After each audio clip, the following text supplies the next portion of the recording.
Hello, welcome to SkepTalk. I see my co-host has already vanished. Perhaps the rapture is real. Yeah, get rid of that evidence. We can't have anybody thinking that God is real. No, hello, folks. Hey, there's my co-host. Hey, Aron. My name is Eric from the channel Skeptics and Scoundrels, and tonight my co-host here is Aron Raw. And today is August 11th, 2025. And as I said, this is SkepTalk here on the line. Aron, how are you doing today? I'm a little off center, but then I've always been a little left of center. Yeah, you were actually, you were literally left there. Yeah. So, I hope you're doing well. And I know we only had a couple minutes to talk before the stream started. How you been doing? What you been up to? What's been going on in your life? Well, it's just, I don't know if anybody else has noticed, but this economy seems to be one in which you have to work harder and faster, but you make less and have to pay more. So I'm trying to get around that. Yeah, sure it seems to be experience that it's just me, right? Yeah, that seems to be always the way things, the way the U.S. economy slants usually is, okay, yeah, rich get richer, poor get poorer, and it's just harder and harder to make ends meet for a lot of folks. Yeah, it's very, very upsetting. It's kind of missing having a legal system and rights. You know, wasn't it nice when we had those things? Yeah. Well, hopefully.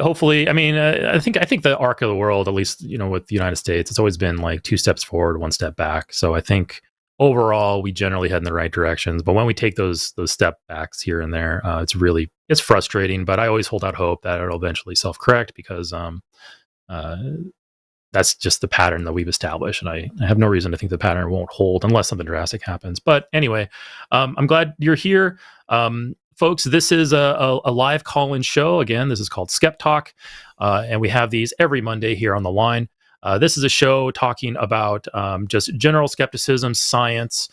So Aron here, he knows a thing or two about evolution. I'm a computer programmer, so I know a bit about technology, and we get together and we can accept calls from theists and non-theists alike, though we like to prioritize theists because those calls tend to be more meaty and more entertaining for our audience. So theists in the audience, if you want to call in, you have a contention about evolution, you have a contention about technology, you have contentions about the existence of God and why atheists don't believe in a God, feel free to call in. The number's below, 720-619-2288, or use the web link in the description. We have slots available. We have 2 callers on hold, but we have more slots available for you to fill if you want to join us. And in the meantime, while we talk about, while we wait for calls to roll in, some announcements. We have, I don't think the schedule for the rest of the week has been posted yet, but here on the line, we have multiple shows. On Monday, we have SkepTalk, and then throughout the week, we have Chewed Gum, we have The Hang Up, we have TACIS, the Transatlantic Call-In Show. We have sometimes a Cus I Wanna. That usually happens on Saturday. And then on Sunday, we have 2 Sunday shows with various hosts and various topics. We have a special event happening. Well, not special. I think this is going to be a more regular thing, but this is I think a first-time thing that's going to be happening this Saturday. This Saturday at 3 p.m. Central Time, there will be a Patreon event for patrons who contribute $15 or more per month to the line, and it is a live broadcast with Matt Dillahunty, Dr. Aron Adair, and Owen Morgan from the Telltale channel. And they're going to be talking about various subjects to the audience in a live Zoom call. And then at the end of that, there will be a 1-hour Q&A session where people in the audience can ask questions from the presenters and have a discussion with them. And the topics that will be gone over or will be reviewed over then, Owen Morgan is going to be talking about Christianity and Hitler's Germany. That will be his topic. Dr. Aron Adair is asking the question, rhetorically, he's going to explain it to you. What has physics done for you lately? Which I think is pretty cool subject. And then Matt is going to have a topic of understanding logical fallacies. So if you are not a patron and you want to join and want to participate in that, become a patron for $15 or more a month. Your membership is your ticket in, and you'll see on patreon.com instructions on how to get in there and all that. So, and that'll be this Saturday at 3 p.m. Central Time, once again. So, I think we're just about ready to get rolling here. I just want to mention that Aron, I asked you what you were doing. I just attended BajaCon, which was really fun. It's my first atheist, skeptic, agnostic convention. I just kind of went on a whim, and I just like you've not made all my. You've not been to an atheist convention before this one. This is your first one. My first one, yeah. And I heard about it about 2 weeks ago, and I was like, a few days before the convention started, I was like, yeah, you know what the hell, I'll go. So I made the arrangements and went. Well, and boy, was it a blast! You got to tell the story you told me. Yeah. I was gonna roll into that. It was great. Like, we had a really good time. Lots of great speakers, lots of great presentations. It was like a 48-ish hour event over 3 days. So it starts midday on Friday and then ends midday on Sunday. Anyway, the final event on Sunday was a boat cruise. Or no, I take that back. A boat cruise lunch. So we hopped on to this like ferry on the river, the Blue Water River up near Detroit, and just boat goes up and down the river while we eat lunch and hang out and chat. Anyway, leaving that, our car group picked up 2 extra passengers, so we were low on capacity. Actually, rather, we were over capacity in the car. So now I got pleasant memories of Forrest, Valkai, and I sharing the cargo space of an SUV, while the other seats were occupied with Drew from Genetically Modified Skeptic, with his wife Taylor from Antibot, Erica Gutzik Gibbon, John Gleason of Godless Engineer, and his wife KC. I was in it was a big truck full of people that I know, and I'm back there crammed in the trunk with Forrest Valkai. It was great. I never expected that would be something I would experience in my life, and now I got that story to tell. So anyway, we're no longer in Canada, so I can admit that we broke a law by doing that, but it was okay. It was like a 5-minute drive just on some surface streets. We didn't like have an hour trip or anything like that, but it was so fun, and a great memory to have. So anyway, but yeah, the rest of the thing was awesome. I think they're going to be posting some channels will be posting some of the talks that were given. I think Drew from Genetically Modified Skeptic is going to be posting his, and I think you'll probably see some other ones as well. And I got to meet some awesome people. Like, there's probably folks in the audience right now that were there, and yeah, it was great. It was just great just meeting some people saying, hey, enjoy what you do. Had some nice conversations. So I had one guy named Casey. He came to me and he was talking about how he had.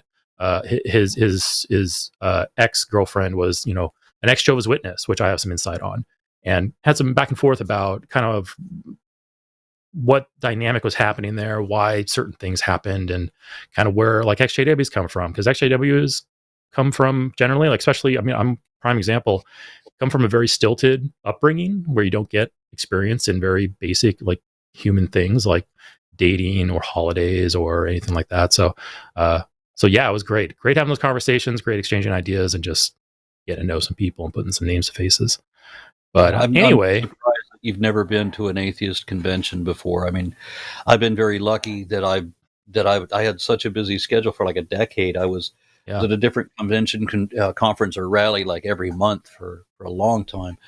Yeah. And the thing I like about them, I don't go for the speakers. I go for the conversations in the lobby or in the lounge or in the bar, where there's a bunch of tables or a bunch of chairs gathered together, and you have like a big 15-person chat session, and those go on until way late in the morning and cover everything. I love doing those, especially when somebody wanders in that doesn't agree. have a nice impromptu debate right there at the place. Yeah. And this was my first one. Like I said, I've been only like in the atheist, like the active community, for about 2 years now. I've been an atheist for 15, but I just started like being an activist about 2 years ago. So yeah, it's about time I got to one of those. Anyway, so that's enough about us. Folks in the audience, feel free to call in. The information's below. And all right, if you got nothing else to say, we can maybe get moving here. Yep, go ahead. You're all right. You're running the show. Take the first calls. All righty. Let's go ahead and bring in. We got Dave from Washington. Hello, Dave. Dave is a theist, and here it says, Dave, you don't believe in a traditional God, and that these debates make no sense to you, and you're asking us, why do you still have them? How you doing, Dave? Good. I'm doing good. Hope you guys are doing good too. Yeah, it's doing good. The reason the reason I bring it up, let me get this off speakerphone. And I got an ad. What's with that? Okay, Well, I'm while off you're doing, speakerphone. okay, great. But before you kind of get into it, I just maybe a couple clarifying questions, just to kind of get a better idea of how you're describing yourself. You don't believe in a traditional God. Does that mean you believe in an untraditional God? No, that means I have no proof one way or another if there is a God that created everything out of nothing. Okay. Do you believe a God exists at all? I believe there's a greater possibility of God exists. Well, okay. So I mean, let me phrase it this way. For lack of a better term, I call myself a realist. And that just means that I believe all things are possible until I can prove them otherwise. Okay. Well, I mean, I asked a question about what you think is, and you said, well, you talked about possibilities. Let me ask one more time, and then we can maybe just move on because it's probably not entirely important. Which direction do you lean? If you had to give me a yes or no, which way do you lean? Does a God exist? Yes or no? Which way do you lean? Let me put that another way. Are you convinced? Okay. Are you convinced that an actual deity really exists? I'm convinced that the best way to describe it would be, I believe in intelligent design for the universe. Okay. So in one way or another, that would be a yes. Okay. So I'm gonna interpret that as you lean towards yes, a God exists. If you don't object to that. Okay. So now, define what your God is, since it's not traditional. I don't know what the God would be because I haven't discovered him, haven't looked for him. He's not part of my life that I need to have, and he's not in control of my life. In what sense, then, do you adhere to the what convinced you that there is a God? Then, it's a long story, but I'll give you the short version. I proved to myself through my life experience that there is a soul, and if there is a soul, there's a greater possibility that a God would exist. Okay, well, I've got a huge question about that then, because I've seen quite the opposite with regard to a soul. What gave you the idea that a soul exists? Okay, that's where the long story comes in.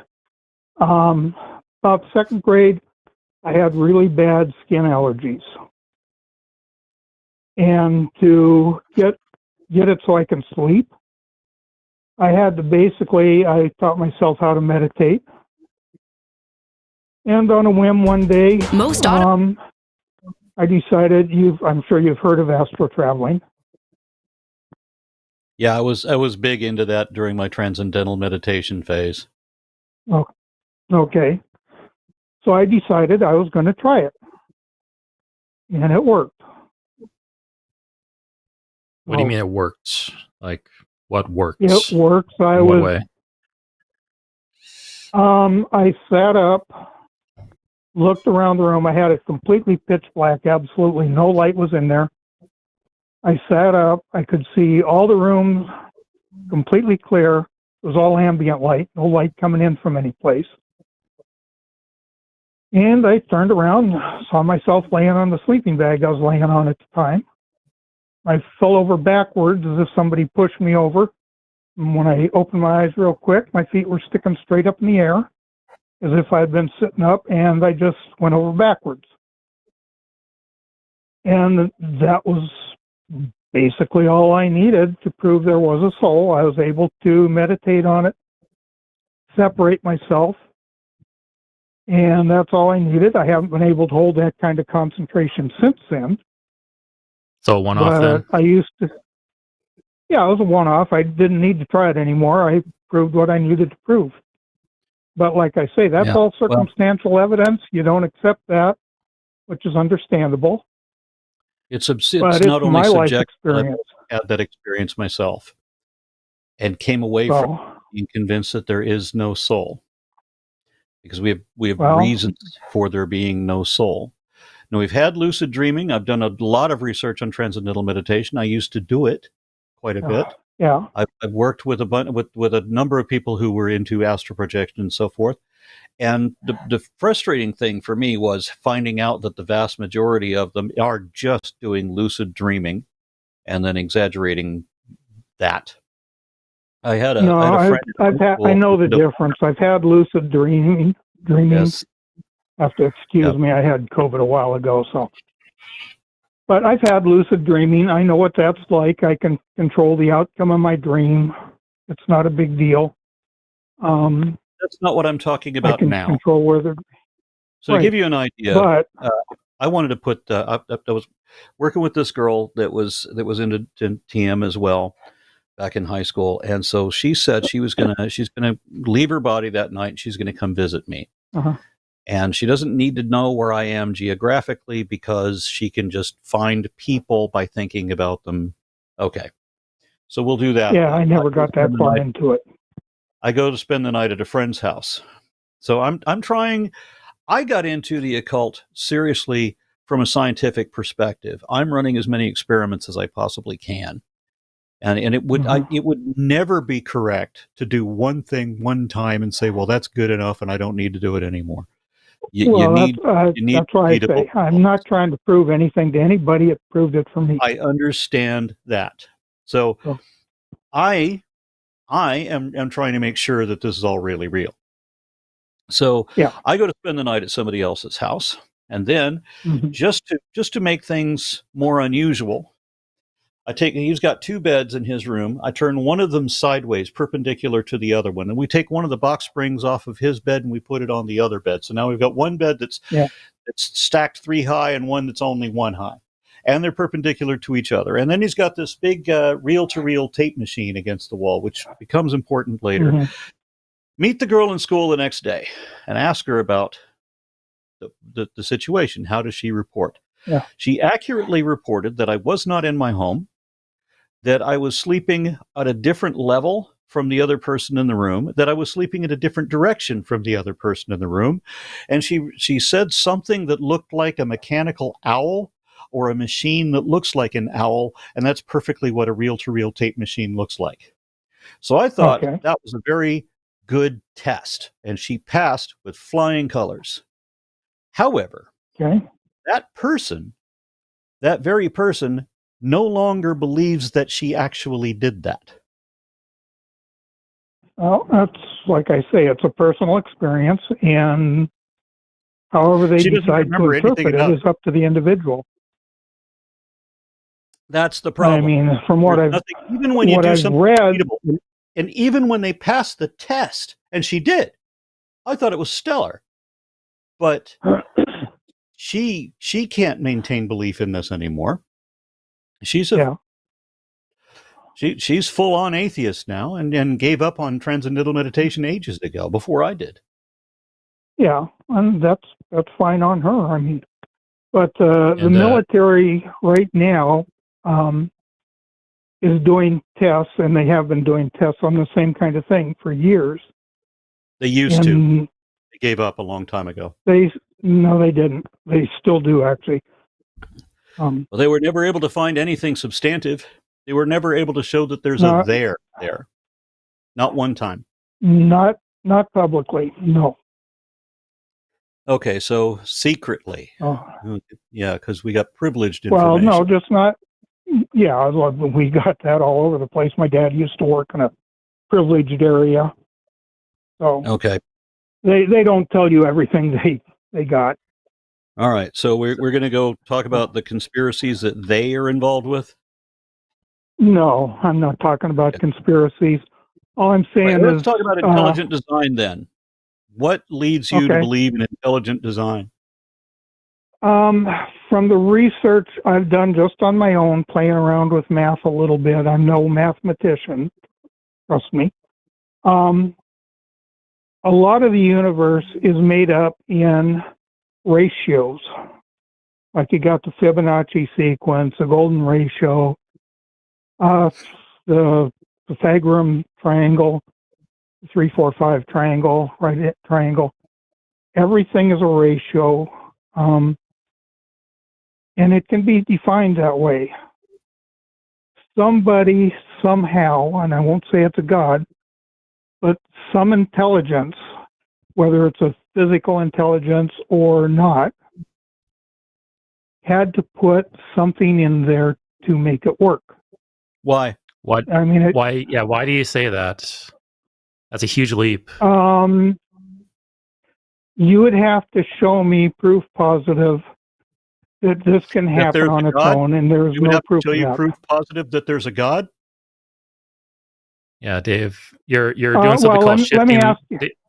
Dave, you're doing something called shifting the burden. Hold on, Dave. Hold on. You're doing something called shifting the burden of proof. You've made the claim that there must be an intelligence behind what we call mathematics, and we asked you, what reason do you have to think that? And you say, well, you have to prove me otherwise. That's called the shifting of the burden of proof. That you did nothing. You did nothing to support your claim by trying to get us to explain the opposite. Yeah, and it's a double standard. You need proof positive. Let me ask you a question. You need proof positive that things can exist without being designed, which we can show you myriad examples, but they're never going to be good enough because double standard. You need proof positive that there is not a God, but you don't need any evidence whatsoever that there is one. You have what you experienced with action. You had the one experience. That's good enough. I'm going to on that, and I'm not going to explore it any further. Can I ask you a question then? Sure. What kind of atheist are you? Are you a strong atheist, a weak atheist, agnostic atheist, or which one are you? I've been all of the above. Right now, I'm a strong atheist. God is not even a possibility. Okay, that is a positive statement. So as a positive statement, let me finish. As a positive statement that there is no God. That's not what I said. That burden of proof falls on you. Yes, you did. You just did. No, I didn't. You say it again then. In order to declare whether something is possible, you need to show a precedent or parallel or verified phenomenon indicating that such possibility exists. Do you have that? All possibilities exist. No, they don't. Monkeys cannot fly out of your ass. The cow cannot jump over the moon. There are some things that are not possible. We can't just say that anything is possible. We know of too many things that are not possible. We cannot say that anything is possible because it isn't. We have to be able to show whether it is possible in order to say that it is. Okay. So you made a positive statement saying you're a strong atheist. No, I didn't. You said that. While you're still trying to shift the burden of proof onto me, you are still trying to shift the burden of proof onto me. I'm not shifting the burden of proof. I just want you to know I can bear that burden. You cannot. You can push it onto me all you want to. I can bear it. When I said there's no possibility, I then put it to you. Show me the possibility. Yeah. Show me a precedent or parallel or verified phenomenon indicating that a God is possible. You said you were a strong atheist. What is the definition of a strong atheist? Someone who is not an atheist, a general atheist, is someone who is not convinced that a God exists. A strong atheist is someone who is convinced that a God does not exist. A strong atheist is someone who is convinced that a God does not exist. It is not the statement that a God does not exist. Calling it a statement that God does not exist is a creationist tack. It's something theists use to try to shift the burden of proof because your religious belief depends entirely on logical fallacies. You cannot make a logical argument. Okay. You have to rely on logical fallacies to do that. So you are right now red herring, diverting the question. I asked you, can you show a precedent or parallel or verified phenomenon to show that a God is possible? I guess, according to your definition, no. But no, then there is not even a possibility for God. Our list of possibilities for God burden of proof at 0. Okay, here's a burden of proof. A theist making a claim that a God is real and I can prove it. It is incumbent on the theist to show evidence. The same is true for a strong atheist If an atheist says there is no God or gods, the atheist But that's is required not to what I back up his said. claim. That's not what a strong atheist is. I just corrected you on that. I will correct you again. A strong atheist is someone who does not just lack a belief that a God exists, but we have a belief that no God exists. That is not the same thing as a statement that no God exists. Get it? So you believe no God exists. Do you have faith in your belief? To be fair to say, it's not right to say that I believe, because I don't believe anything. You just said you believe. You just said you believed. When believers So use the word you- believe, when believers use the word believe, they mean it in a different context. I do not make believe. So I You have stray faith away in your from the belief. word belief. What? You have faith in your belief. No, You just said you believe there are no I don't. gods. Do you have faith in that belief? I don't have faith in anything. I'm an epistemist. I reject faith as being the most dishonest and auto-deceptive position it is possible to have. The only way to make anything more dishonest than faith is to be a religious apologist.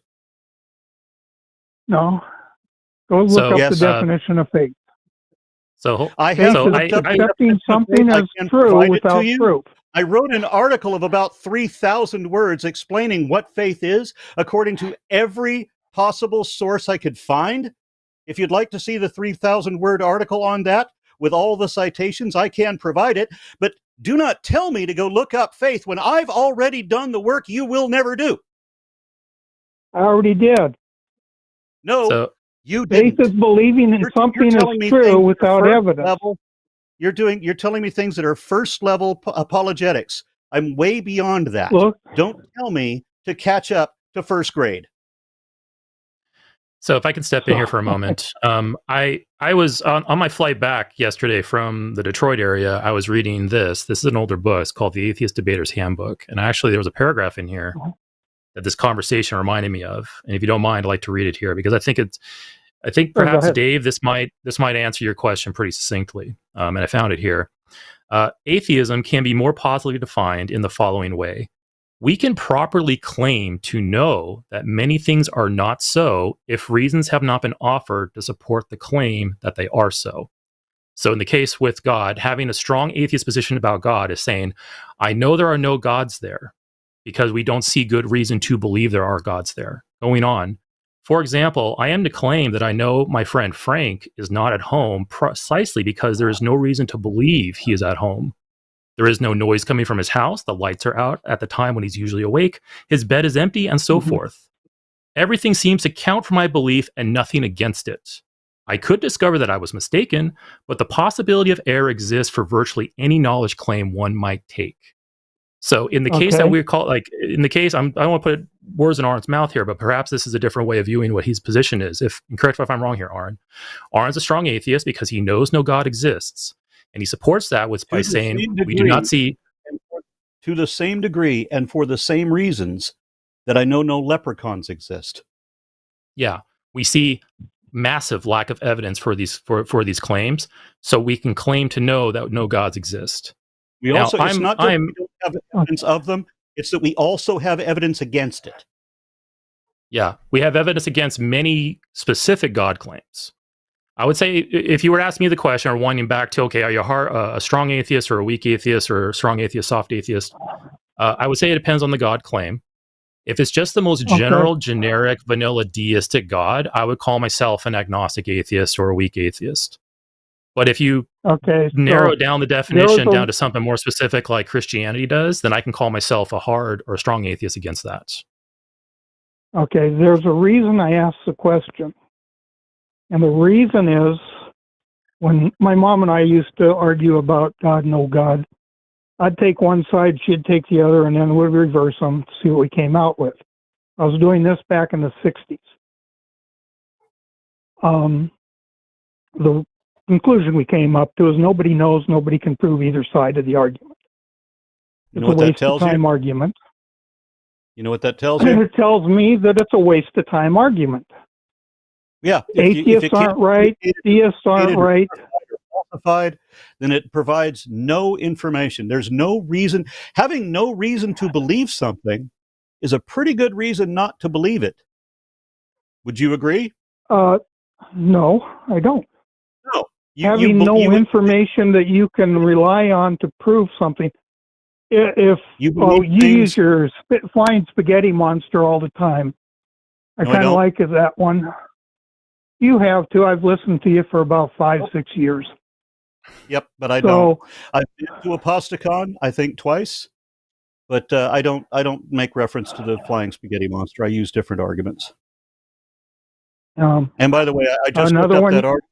If you want to look up on aronrod.com under the title "Faith Defined," it's I was wrong. I said it was a 3,000 word essay. It's actually 7,000 plus. Okay. And you're telling me to go look. There's every possible place that you could look up the definition of faith is already in that article, and you told me to go look it up. Simple fact in the Cambridge Dictionary gives a different definition and the same definition. That as well, so you should look up my article because I've already done the homework you will never do. No, I've read a lot of the stuff. You told me to but go anyways, look it up. To get back to it, every possible way you can from every source available. So to get back to it, the reason I asked the question is back in the 60s, when we were discussing this stuff then, we had an atheist who absolutely did not believe in any gods whatsoever. You had an agnostic that wasn't sure, and at that time we called them Christians. You had Christians that believe there's a God. In the mid-70s, those definitions changed. The reason they changed is so the burden of proof is now on the theist. Let me also refer you to another article that I wrote on that same website. If you don't believe in any gods, you're an atheist. That essay, about the same length as the one I just quoted to you, gives the history of atheism and the definition thereof, which never changed.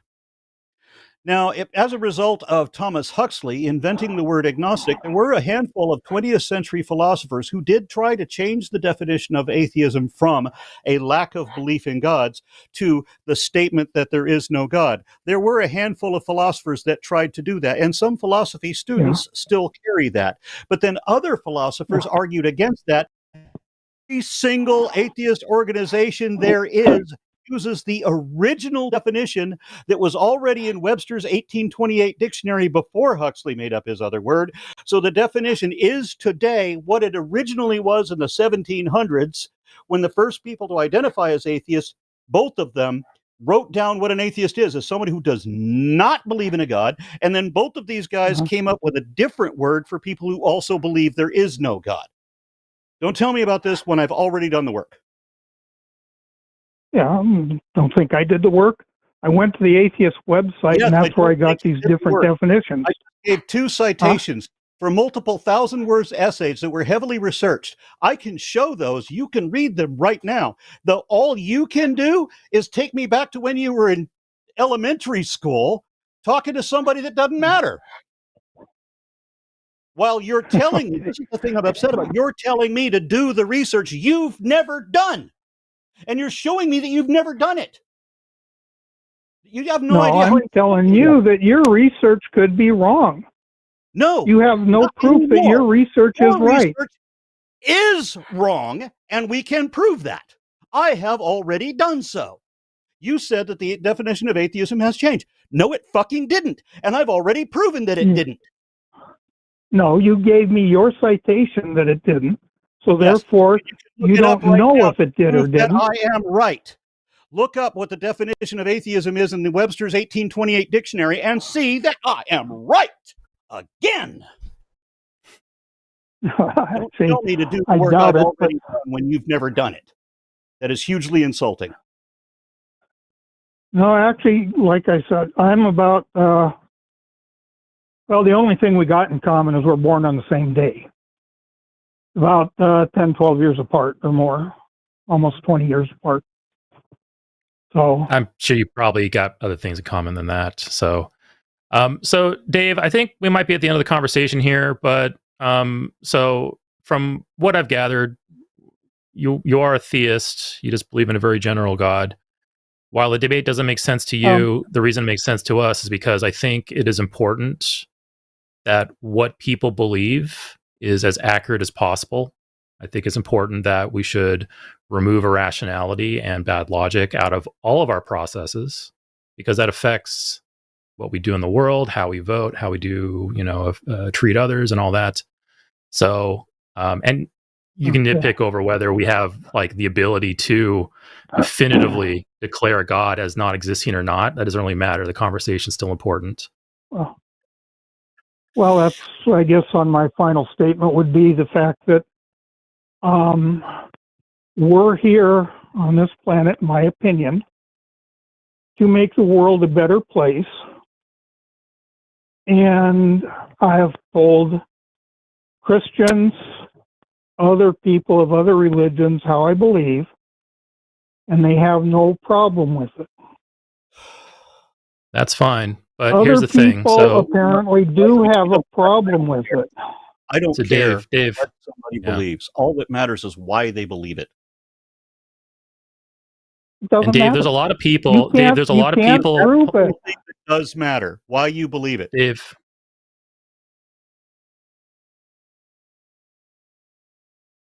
Dave, it is important. Go ahead, Aron. Ask him again. No, that is the only thing that matters. Why you believe it. Because your reason that you give should compel me whether I should believe it. I need to consider, is his reason valid that I need to change my mind? Because I am not a believer, so I can change my mind if given good reason. But after 30 some odd years of arguing with theists every day, my atheism gets stronger and stronger because there is no argument for theism. None. Not one that is logically valid. So where did I try and change your mind? When I asked you for the reasons and all you could give me was false definitions, and then the insulting thing that set me off when you tell me to go look it up, as if I haven't dedicated my life to this. Oh, yeah, I've listened to you before. I mean, then you should have known better than to say that, shouldn't you? No, because I don't believe most of what you say anyway. That's neither here nor there. Choose anything that I say that you think you can prove to be wrong. Let's compare it to anything you say that you think is both true and supportive of your position. You know where we're going to be? We're going to be in a position where I show that I am right about the facts and that you are full of shit. That's what it's going to be. Okay, I can ask you one question, see if you got an answer for it. Possible absurdity, asserted as if it was a matter of fact, which is dishonest. And then you're going to criticize me over shit that I actually know and can show to be correct. Okay, let me ask you a question then. Is the evolutionary tree complete? Can't be complete. Huh? It can't be complete. Exactly. We'd have to have every individual. We would have to have every individual that ever existed in order for it to be complete. Is there a possibility that a unicorn exists?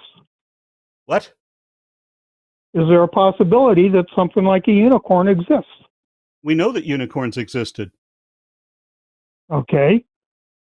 They just aren't what you think they are.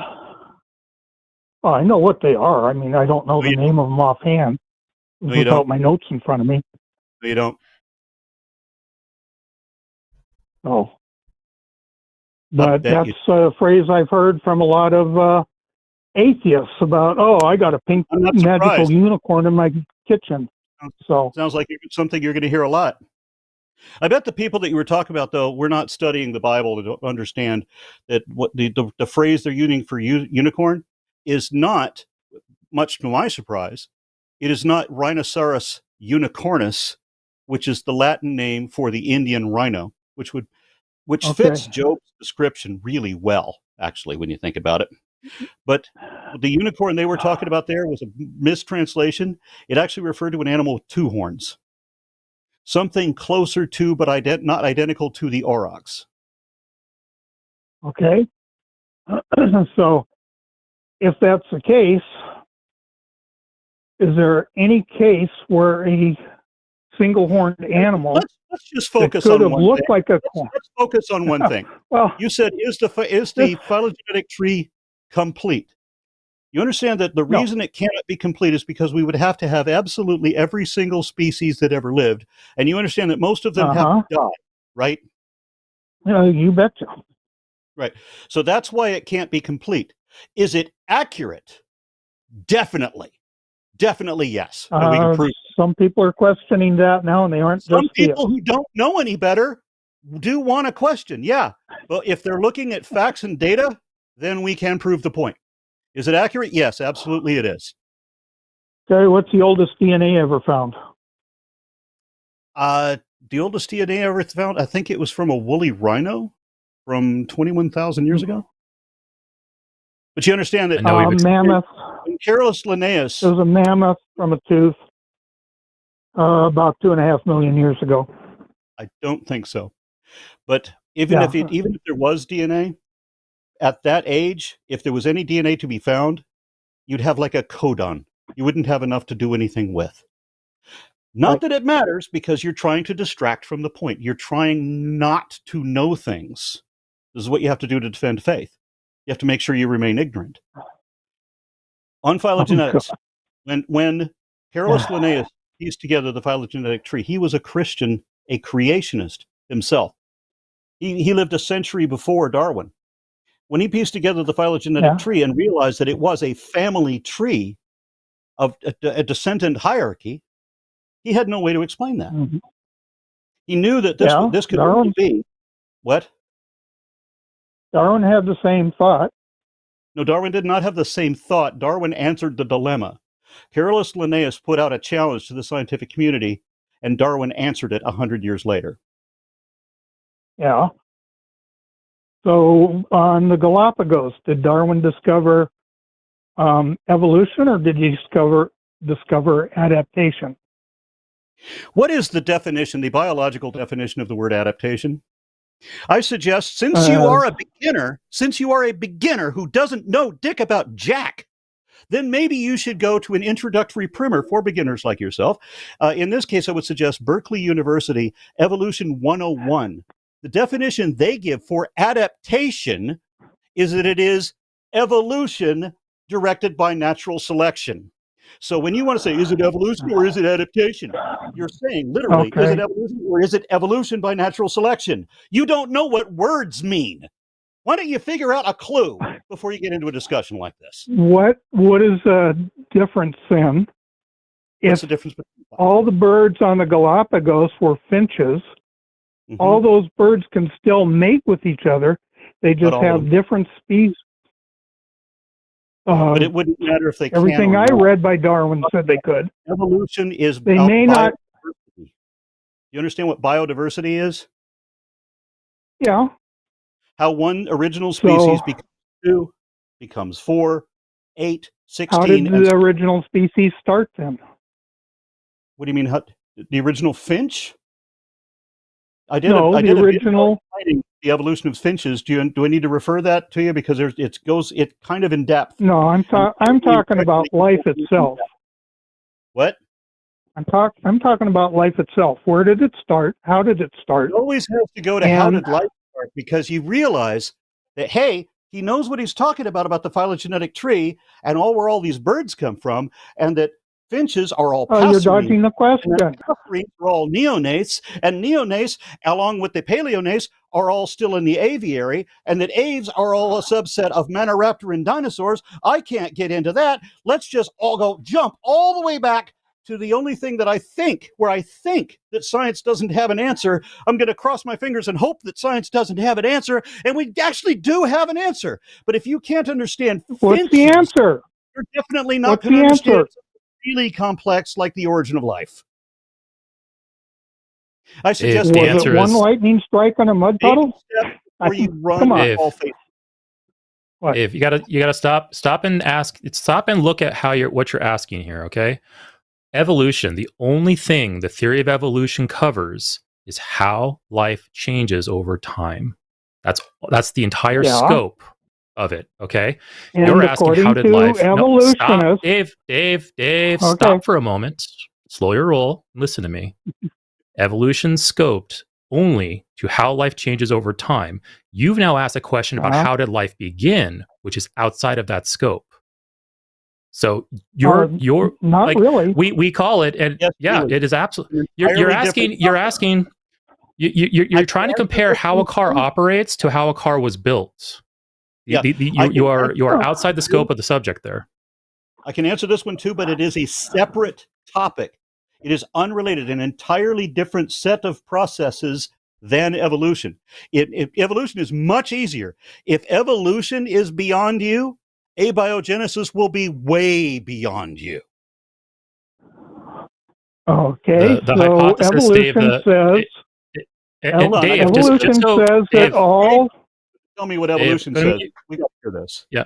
Well, hold on. I just want to drive this point home. Hold on. I'm sorry. I gotta step in here, Dave. We got to drive this point home to you, okay? To make sure that we don't appear like we're dodging your question. Scientists use the hypothesis of abiogenesis, and they have some sciences to show that this hypothesis is supported. And there are indications that this occurred at some point. That's the support of how life began. I am fine to say that abiogenesis is a hypothesis at this point. That's fine. That does not at all. Yeah, but that does not at all diminish the theory of evolution, because that is a completely different topic of discussion. Yeah, and now evolution, by the way, is the one. Hold on. Wait. You need to know this. Evolution is the one and only explanation of biodiversity. Period. Scientific or otherwise. All right. So go ahead, Dave, and Dave, you can bring up one. Dave, go ahead and bring up one more point, and then we're going to have to move on after it. But go ahead and give us your final thoughts. My final thoughts are the whole point of my call to begin with is the fact that neither the atheist side or the theist side, regardless of what your religion is, can prove a God exists. And therefore, basically, the whole argument is moot. Let people believe what they want to believe. Wrong. Well, you got to quit saying wrong. You don't know that. We disagree with you there. If you want to say that something exists, it is incumbent upon you to show the truth of it, to show the evidence that leads to that conclusion. If you can't justify your assertion, we can evoke Hitchens' razor, that since positive claims require positive evidence, that what is posited without evidence may be dismissed without evidence. Okay, so my advice to all theists out there is quit calling your channel. Instead of neither side can prove, what you're saying is you made up a thing you can't justify, and that also cannot be disproved, but it also can't be supported. So you are completely in an indefensible position that you're determined to hold anyway. Okay. Where'd math come from? Oh my God. It didn't come from anywhere. In order for a thing to exist, it has enough properties. So Dave, did we discover math or invent it? It doesn't have properties, which is why God doesn't exist. And Dave, that's a we're going to go ahead. You guys. Dave, we're going to go ahead and end the call here because multiple times now, where we're kind of dialing in on an answer to your question, you jump to a different subject altogether. You make a hand wave to something that you think we can't explain. I'm muting you now. You make a hand wave at something else you think we can't explain. So we're going to go ahead and say goodbye to you now. I'm going to hit the drop button. Thank you, Dave, for calling in. Anyway, moving on. Let's go ahead and bring in our next caller. Any final thoughts on that, Aron? Anything you want to kind of wrap up? I know. Yeah, somebody who is obviously significantly older even than I am, never studied this at all, is then going to begin to have a discussion with somebody that I've spent, the last 30 years arguing this every day. This is not just the amount of time that I put into studying it. It's just the amount of time that I put in after studying it to arguing with it every day. So maybe when I tell you what an atheist is, maybe you should not look at your understanding of a single definition Maybe if I can show you 30 definitions from all these different sources as to what faith is, as to what evolution is, as to what atheism is, maybe I know what I'm talking about. Maybe don't ask your plumber how to fix your transmission. All right, and I got comments too about it, but let's not worry about it. I'm going to move on. Go ahead, please. And if it's against you, I'm fine. I mean, nothing so far against you. I think, just like I said, I think Dave has a lot of hand waving at things that he thinks that can't be explained, and that somehow invalidates the entire conversation. His claim that we can't either prove or disprove a God, that's also incorrect. Like if the God is defined well enough, it can be disproven. Like if somebody comes and says, my God is both a basketball and not a basketball at the same time, I can say that God doesn't exist because I have good reason to believe that God doesn't exist. The passage I read, the paragraph read from this book, supporting strong atheism in the general case, is also another good reason to believe why a God doesn't exist. Can we be wrong? Sure, but we won't know we're wrong until we have the right conversations around it and discover the correct evidence that will lead us towards a more accurate conclusion. Here's the important and as thing. far, I'm sorry, I'm not saying that what you're saying is not important. It's just in the context of what that guy said. With what that guy said, when he says, "Can you be wrong?" He is wrong on every definition that he used, on every assertion that he made. He was wrong on every point. He'll never admit that. He will, as you say, switch channels. He will go off to a different topic. Yeah, muddy up those waters as much as you can. Just if you keep everything like you smear everything around, you can't come up with a clear definition about anything. And it's I know somebody in my family that I occasionally talk to about politics, and this person does kind of the same thing. Whenever he kind of starts zeroing in on something like like a year and a half, 2 years ago about Russia invading Ukraine and how it's a violation of their peace treaty. Ukraine gave up its atomic weapons. Russia agreed to never invade them. He broke that law. Once we started zeroing in on that fact, now all of a sudden, got to go to something else. Got to go to something else and bring that into the conversation. Start muddying. But no, we need to zero in on the fact that Russia broke a treaty, and nothing else you bring is going to change that. Evolution is well supported. It talks about a very specific function that we see with biological organisms over multiple generations. Very well defined, very well supported. Bringing in abiogenesis doesn't at all help that conversation because it is out of the scope of the topic. And then finally, I'll just simply say, I can answer that. I'll simply say, so much more complex. Yeah. And finally, I'll simply say, for the whole mathematics pivot at the end there, the reality exists, the universe exists. Within the universe, we see very clear, unwavering patterns, and we invented a language of mathematics to describe those patterns. So mathematics comes from us, which describes properties of reality. And I have no reason to say, oh, those properties must have come from some thinking, creative being. I have no reason to think that. And Dave, neither do you. All right. But before we get on to the next call, I've got to bring up. Okay, let's keep on. let's keep beating the dead horse. Let's go. We asked this guy why he believed that, right? And we know that what he gives us is not the reasons he believes that. He believes that because he has an emotional need to believe that. But he can't express it that way. He's got to come up with something that'll seem to stump us, at least in his mind. But that's not why he believes what he believes. So it's impossible to ask these people and get a straight answer. All right, go ahead and take the next call. Okay, let's go. Let's move on. But Dave, at least Dave, it was respectful. It had some talking there, but it's fine. I mean, Dave's better than most when it comes to disagreements. Yeah, when he we can told think he's me silly, but anyway, all right.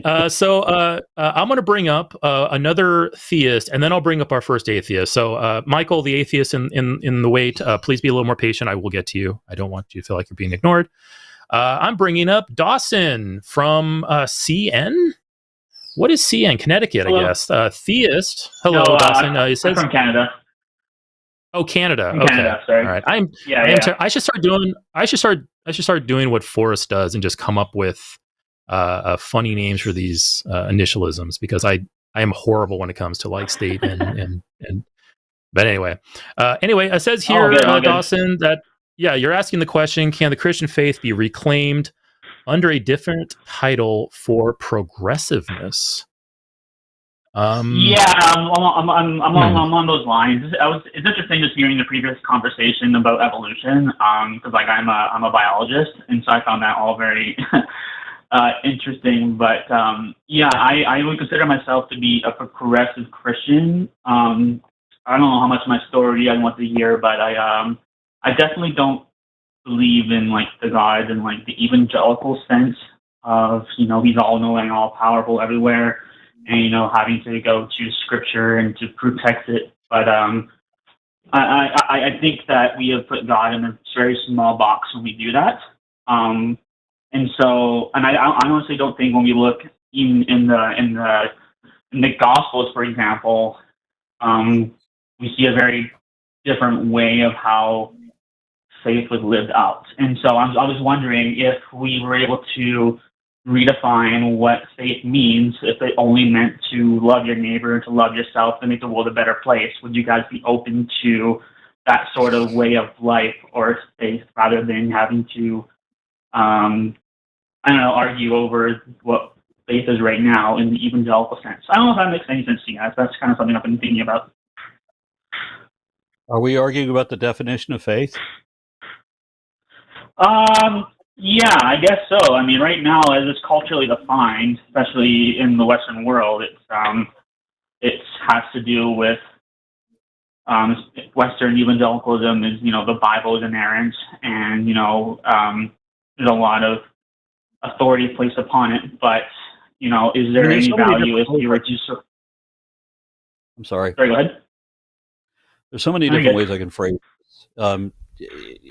Believing something that is not evidently true. One my favorite way of putting it is that faith is an unreasonable assumption that is asserted without reason and defended against all reason. Interesting. Yeah. I mean, I'm trying to figure a way to rephrase it. How would you define faith? Sorry, how would I define faith? Yeah. Faith is putting your hope into something that it may eventually become true, even though you might not necessarily have the means to know that at the time. And so, I mean, that could be a religious aspect, that could be a secular aspect, maybe. Does that not also translate as something that is not evidently true? Not evidently true. You're putting your hope into something that might turn out to be true, maybe, hopefully, but isn't necessarily true. It certainly isn't evidently true. You can't show that it's true. You just hope that it's true. So your definition and my definition, they're the same. You're hoping for something that is not evidently true. Yeah, I think under this definition of faith, I think, Dawson, that under this definition of faith, this is more about feeling good over being accurate. And I mean, if you're the type of person feeling good, actually. Sorry, well, you said it's that's a good point. So, let me finish. There's a little bit of a delay, so I'm not trying to talk over you. So just bear with me. Yeah. You said that faith is hope that something is true, even though we don't have a good reason to believe it's true currently, but we will hopefully eventually find a good reason to believe it's true. Is that an accurate summation? Yeah, and I guess you have to define what you're hoping to be true, right? I mean, if we're talking about, you know, something like, you know, the coming again of Christ, or something that we can verify measure, you have to really sort that out. But so I mean, the reason really depends on how you define that. Yeah. So I mean, by the definition that I'm getting from you, the faith is talking about the hope. And when you think about hope, you're thinking about, the feelings about it. Because when you hope for something, you want something, you have a longing or a yearning for something to come. And that to me is emotional. There's lots of things that we have hoped to be true, but it turned out they were not true. You know, like, my friend is on trial for murder. I hope he's innocent. I hope he's not guilty, but he might be found guilty.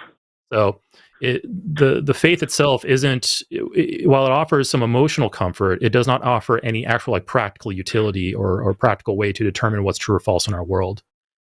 And it probably really comes down to what your values are. If you value feeling good over being correct, then sure, faith is a great thing. But if you value being correct over feeling good, faith is actually a pretty terrible thing. Yeah, for me, it's I can't be more against faith. From my philosophy, only accurate information has practical application, and the only value any information can have is in however accurate you can show it to be. If you can't show that it's accurate at all, then it has no value at all, and thus every preacher's sermon is worthless. Oh, really? Okay. So yeah. So I mean, I guess I'll just talk a little bit there. So I go to I guess you would say a progressive church where I live, and so we're very affirming. And when we do our services, they talk about it's not so much focused on a specific type of faith in the evangelical sense of, you know, you have to put your faith in God, and you got to repent of your sins. You know, He's going to come back, and you know, Jesus will come. Like all of that stuff, I would agree with you guys. You can't really verify that. It's, you know, it doesn't really make any sense, and I would agree with that. So I had to go through the shift. Okay, well, my faith is looking to the radical, you know, love of Jesus and like the way He stood up to empire. And my faith is that by doing that myself, I can hopefully work towards, you know, making the world one step better in a way that would be more, for my children's children, right? So that's sort of where I'm coming from, if that makes sense. I'm not really interested in debating, you know, like for example, the previous caller of like evolution and all these things. And, you know, I'm a scientist myself, so like I would agree with that in those aspects. I'm just more, I guess there's a very thin line between my sort of progressive theology and maybe, you know, an agnostic or atheism in that sense, but I think it's a very important line. But I'd be curious to hear your guys' thoughts on that. My thought. I'm sorry, Eric. Go ahead. I talked too much. No, go ahead. I was gonna ask for maybe a more concise summation of what you just said, because you put a lot out there, and like I said, I think I mean, from what I gathered, maybe my points on that would be that I don't think that Christianity is a net benefit for the world, and I don't think that religious faith is a net benefit for the world. Sure, it offers comfort. Sure, it does some good things, but I think overall, when you equal out all the or you do all the math, it is a net detriment to our world. And I mentioned on a previous caller that I also think it infects like faith, because faith is the admission that you don't have evidence for something, and when you admit that you don't have evidence for something but you believe it anyway, that's irrational. And I think that type of thinking, that type of behavior infects other things in your life, and that can hurt people. Like for instance, we see, you know, there's extreme cases. There are Christians who think that their God spoke to them and told them to drown their children. There are Christians who think that God is speaking to them through a book, and then they go out and they vote to revoke the rights of others, the rights of groups of other people that they are against. So I see this, and on top of that, like I said, faith doesn't get you anywhere reliably.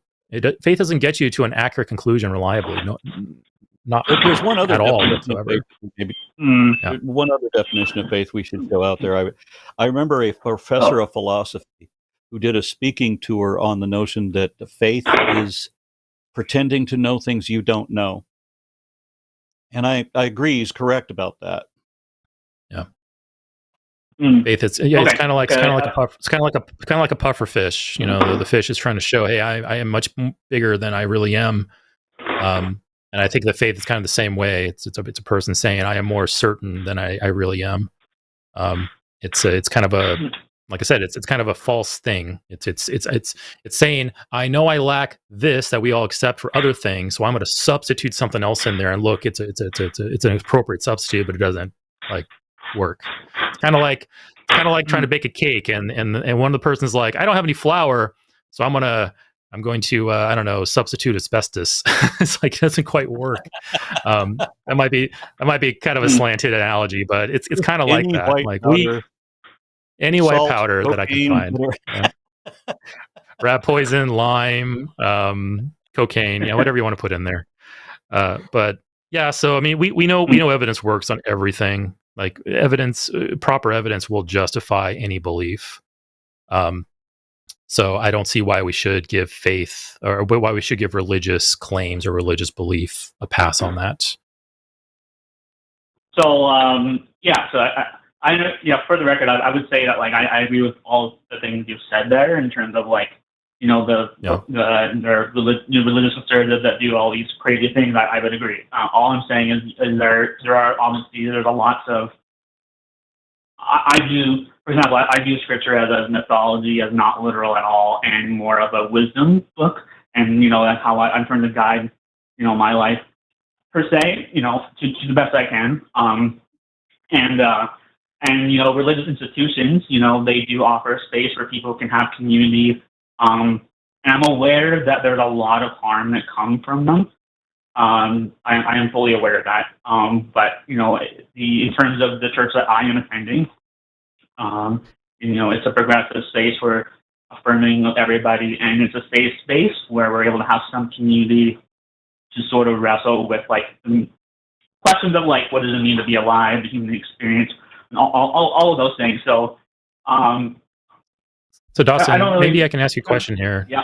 Maybe I can ask you a question there. So you're saying, I mean, I completely agree. There are churches out there that, you know, when you kind of like evaluate everything, yeah, there's some really good groups of people out there who gather on religious reasons and do good things.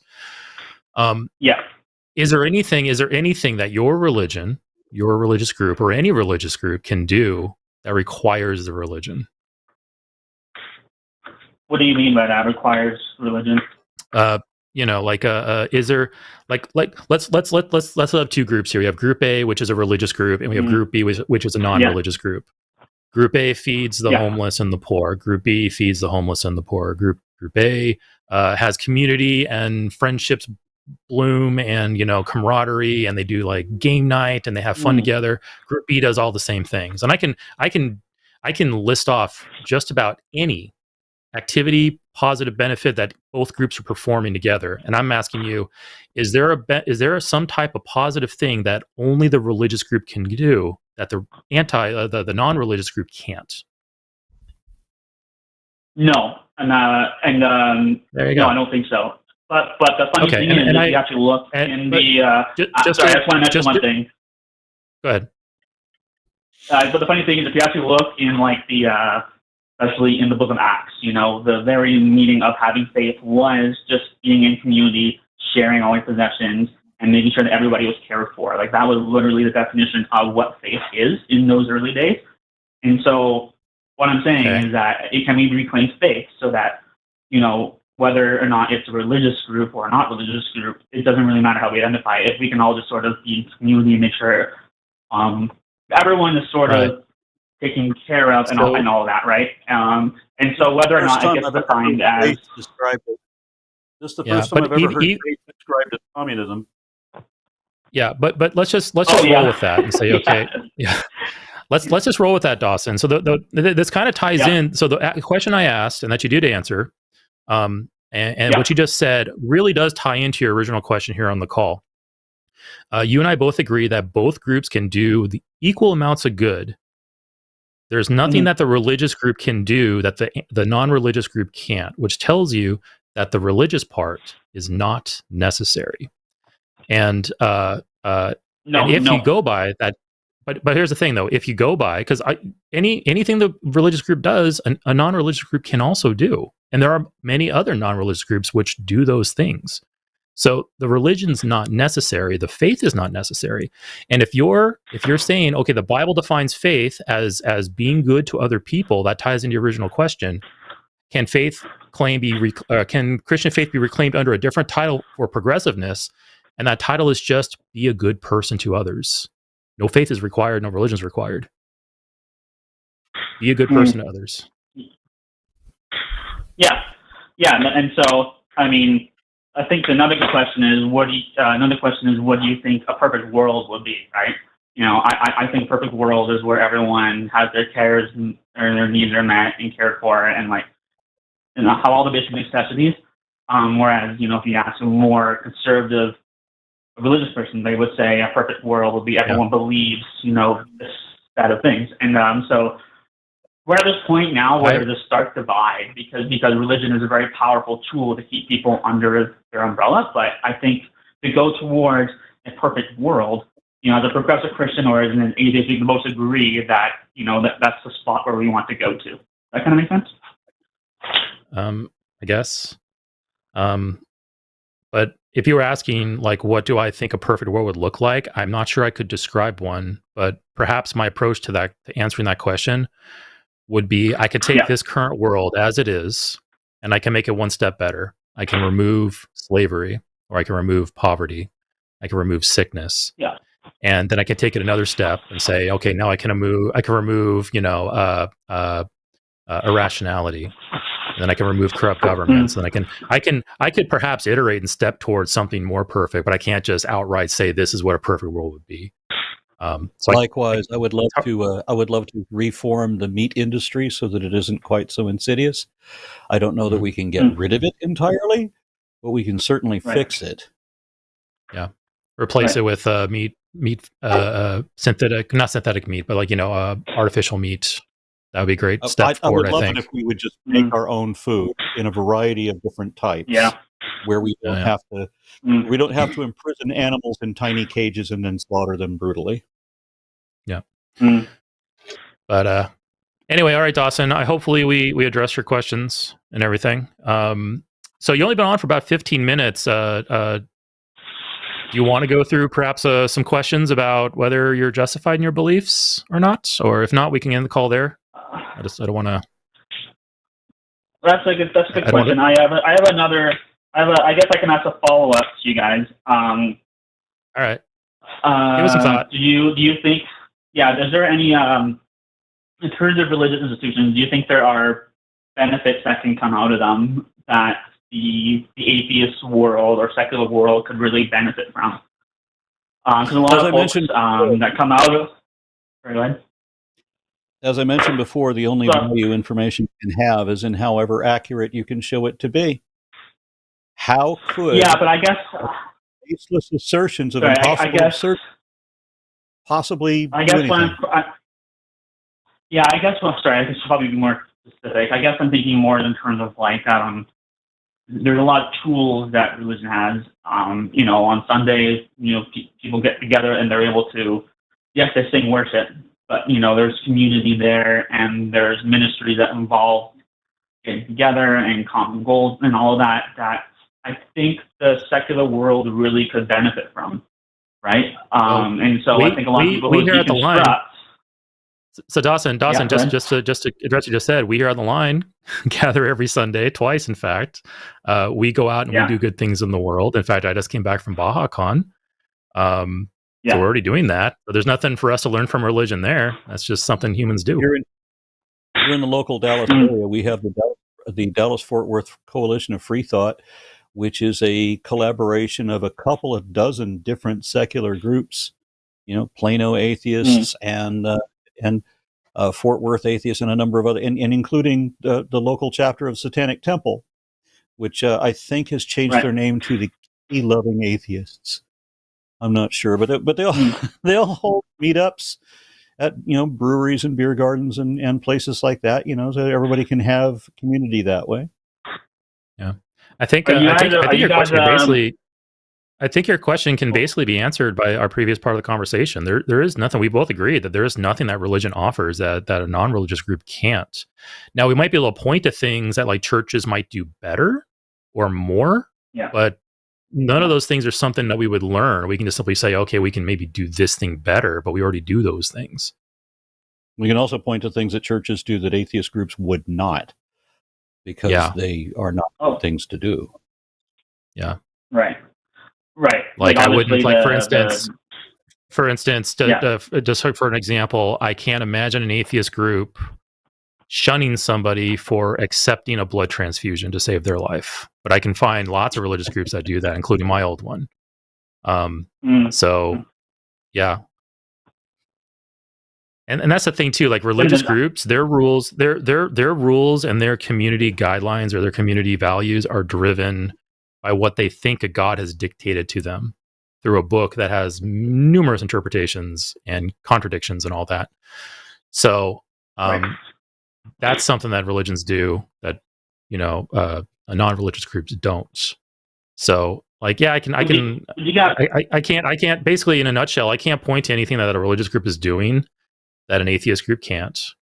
But I can point to a bunch of bad stuff that religious groups do that atheist groups don't. That makes sense. Yeah, you guys think that? Sorry. We don't do a lot of hating on the gays. Yeah, but that's fair. Like for example, like I know that the church is really problematic for a lot of those issues. But I guess my original question is, take for example the church that I go to. It's inclusive, affirming of all lifestyles, I should say. And so, can I ask you that if? Yeah, go ahead. Why do you go to a church? Why do I go to the church? Yeah. That's a really good question. I've actually thought about that. And so, I used to go to a Baptist church, and then I sort of deconstructed. But I still find going to this church very helpful in terms of I've gotten to know the new church I'm going to now. Good community, good resources, made a new friends that I've been able to connect with. And so, especially here where I live, it's a bit of a Bible Belt. So, can you still be their friend? If you stopped attending, can you still be their friend? Yeah. Oh, yeah. Okay. So that's why I was wondering. I went to church willingly. I was 11 years old, and my parents decided they were never going to bring me to a church again because I accused the preacher of lying, because he was saying things he cannot know to be true as if they were certainly true. And that is called lying. Right. And if that's called lying, then that religion is lies. And I couldn't go to a church because why would I want to sit there and listen to someone lie to me all the time? Yeah, I would agree with you. I would agree with there. And so, I guess the difference I'm trying to make is, a lot of the religion we have now makes those really extraordinary claims that are just, not true. And when I look at the gospel stories, I'm going, well, in those gospel stories, faith was, as I said earlier, was just about having unity, that cared for each other, all the needs were met, and so I don't have to believe in miracles or the divine authority of Scripture. I can sort of look to that example in the church that I go to and try to really make that a reality. And so my question was, if that is now what the definition of, I don't know if faith would be the right word, I guess, whatever you've been saying, but the common goal is to create a world where, we can all sort of move together as, with human flourishing, even if we use Jesus as our example in which we're doing it under. Like, is that something you guys are, would that sort of change your guys' claims a little bit? Or would you be willing to include that into your claims, I guess? I don't know if that makes sense. Sorry, that was a lot. Yeah, no, I'm just trying to parse it out so I can answer it. Yeah, I don't know. I don't think I was listening close enough because, again, like, this ties into our previous part of the conversation where it's like I don't see how these groups can offer anything that a non-religious group can't. Right. Let me try to ask you this, and then maybe we'll call it good there. Let's say hypothetically, Dawson, you have two groups you're considering joining. Okay, both groups are identical in what they do, the outreach they do, the good things they do, everything. But one group has one additional thing, and that they believe in the Bible and they believe Jesus died for them. But all other things are equal, though. Which group do you choose? That's a question. I would have to really investigate what you mean by Jesus died for them, because there's a lot of connotations that can have, right? So there's just a claim that they can make, and then there's sorry, go ahead. Let's go ahead and remove that then. They just simply believe in Jesus. For whatever reason they do, they believe in Jesus. But all of the things are equal. Which one do you pick? Honestly, it could be a coin toss. I could probably attend both. At that point, I'm not. Yeah, I mean, like I said, Jesus is more of a guide in which I try to live by, and so I don't necessarily, if one group doesn't believe Jesus, but they're living out the very things that Jesus has, just asked us or to do, then I don't really think there is necessarily a difference. But if a group is just claiming to follow Jesus, then I would be interested, and I'd be curious, right? Because I'm a curious person. I want to see what that means to them, what that and how that impacts them. And so I don't know. I'm very open to all of those things, but I'm also aware that it can lead to a lot of harm. So I'm not sure. That's fine. But here's what your answer tells me, where you said, well, it's basically just a coin toss, which means that that's not a factor in the decision. You're looking at other things rather than the religious belief as the factor. And we've established that religion doesn't offer anything that non-religious things can't. You just simply said you said right there, you basically said that the religion is of no importance in the decision. So perhaps going forward, don't worry about trying to reconcile religion with anything. Just go forward and be a good person and find other good people to join hands with and work together with. The religion's unimportant in the discussion at all.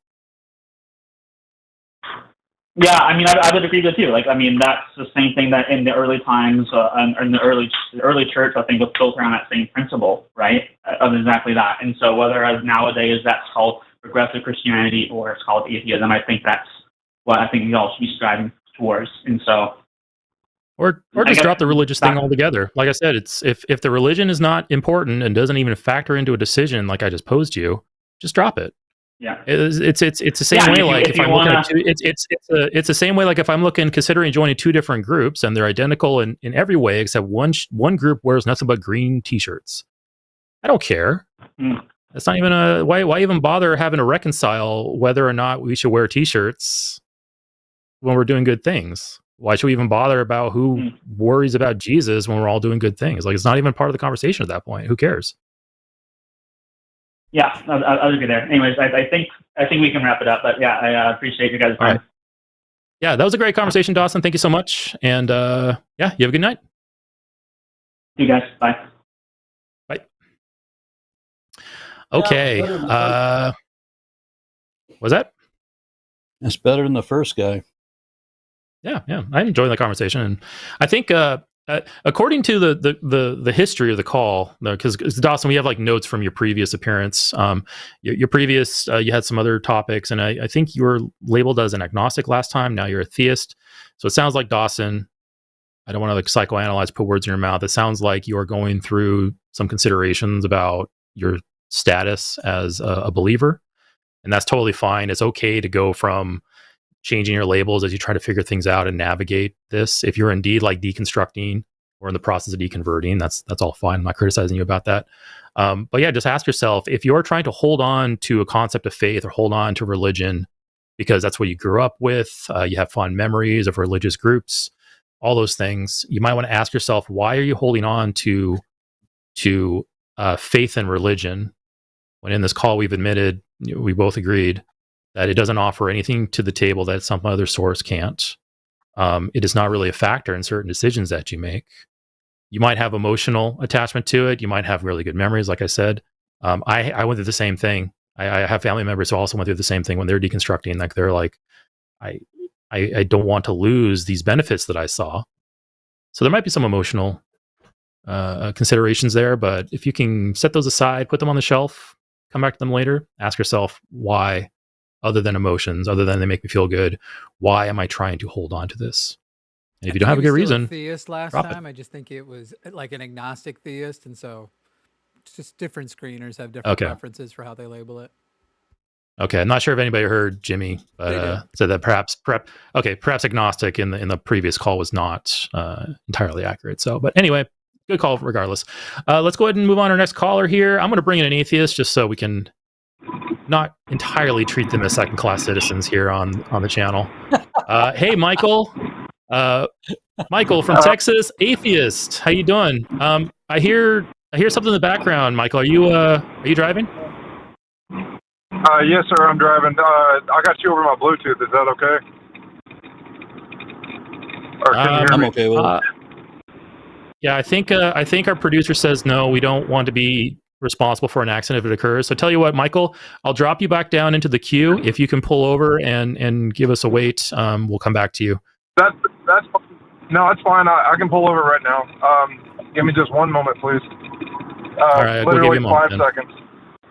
All right, we're not going to talk to you until you pull over, though. So speak up when you're there. Another hour. Yeah, another hour and 2 hours actually, Mike. Been waiting for a while. No, I'm pulling over right now. All right, great. Okay, I appreciate you waiting. Yeah. Thank you. So better safe than sorry. was calling. No, I understand. I'm parked now. So I was calling because. Sorry. No, go ahead. Go ahead. Can you hear me? It's all you. It's all you. Go ahead. I was calling because I've recently deconstructed, and I've been listening a lot to Aron Ra, especially him and Matt Dillahunty over the years, and I'm not convinced by anything supernatural anymore. So but I grounded my morality in religion. Like I was saying, like I didn't do this because God said not to, or didn't do that because God said not to. I'm autistic and I really struggle with empathy. And I come across people who, like other atheists, who have their philosophy in like secular humanism, which has empathy as its basic foundation. And so because I lack that quality, I want to function in society in the same way that other people do. But right now I'm just kind of floating in outer space, like basically just waiting to not exist anymore or something, because I don't have anything to ground my morality into, and I'm not convinced by anything that continues after the end of this biological process. So, and I don't have empathy for other people. I operate on logic, not empathy. So, I just say to myself, I have this experience in front of me that's happening now, second by second, and all I can do is just do the best I can for the sake of my own mind. But at the same time, it feels like it's just a shallow way to live for me personally. It doesn't feel like there's any sort of growth or anything like that. And so I'm trying to branch out and find other existing philosophies that already exist, that don't require a belief in any sort of supernatural thing, but that operate on logic, that are the logical equivalent to secular humanism, in order to function in the same way that you and Aron do in society. Right. Does that make sense? Yeah, I think so. You're basically saying that, you acknowledge that you're lacking certain kind of basic functions of the brain, such as empathy, that other people have, but you don't believe you have. So I'm no expert on the conversation morality, but I would actually argue that grounding, like you mentioned secular humanism, and Matt's given more than one talk on that, and I'm not sure, Aron, have you also talked about secular humanism to others, or? Oh yeah, I've given a number of speeches on secular humanism. All right. My only problem is trying to get somebody to understand why empathy is. I mean, our caller obviously understands that empathy is a desirable trait, but getting someone to feel that. I was actually about to get to that. I was actually just about to get to that. That was going to be my second part of what I was asking. So Michael, even though you say you don't feel empathy, I would say that empathy ultimately goes back to something called survival. I think morality is a product of our evolutionary development as a species over a long period of time. The things that we consider good promote our flourishing and our well-being. And we have that ingrained in us so strongly that we can call that empathy, we can call that sympathy. Empathy is specifically saying, hey, I can view somebody else's plight or their suffering, and I can understand it because I myself have also felt it. But I think ultimately it all gets back to survival. Survival as a species and survival as an individual. For instance, if my neighbor is starving, I can offer that neighbor food out of empathy because I too myself have been hungry. But ultimately, that goes back to also, if I was the one that was starving, I would want my neighbor to share some of his food with me. So I want to promote the behavior that would ultimately increase my survival overall. So you can remove the empathy part out of it and just simply say, I want to do actions and I want to do things that will promote my well-being. So not harming others, not murdering, not stealing, sharing resources and excessive resources with others. All those can just pragmatically go all straight to, I want to increase my survival possibilities. So you could potentially, if you don't have empathy, skip over it and just go to, I want to survive and I want to do things that will enhance my survival. Okay. So that kind of, I appreciate your point. But it kind of ties into purpose and nihilism as well. Because we're, as far as I know, we're the only beings that can assign morality to anything. And in the same token, it's purpose as well. But there doesn't seem to be an inherent purpose to anything, no sense of cosmic purpose. So it's just sort of like, what do you do? Because once you're, I'm sorry? Does there need to be? Well, I mean, I would prefer it if there was, at least for myself, to give myself meaning before my life ends. I have a problem with that. Why?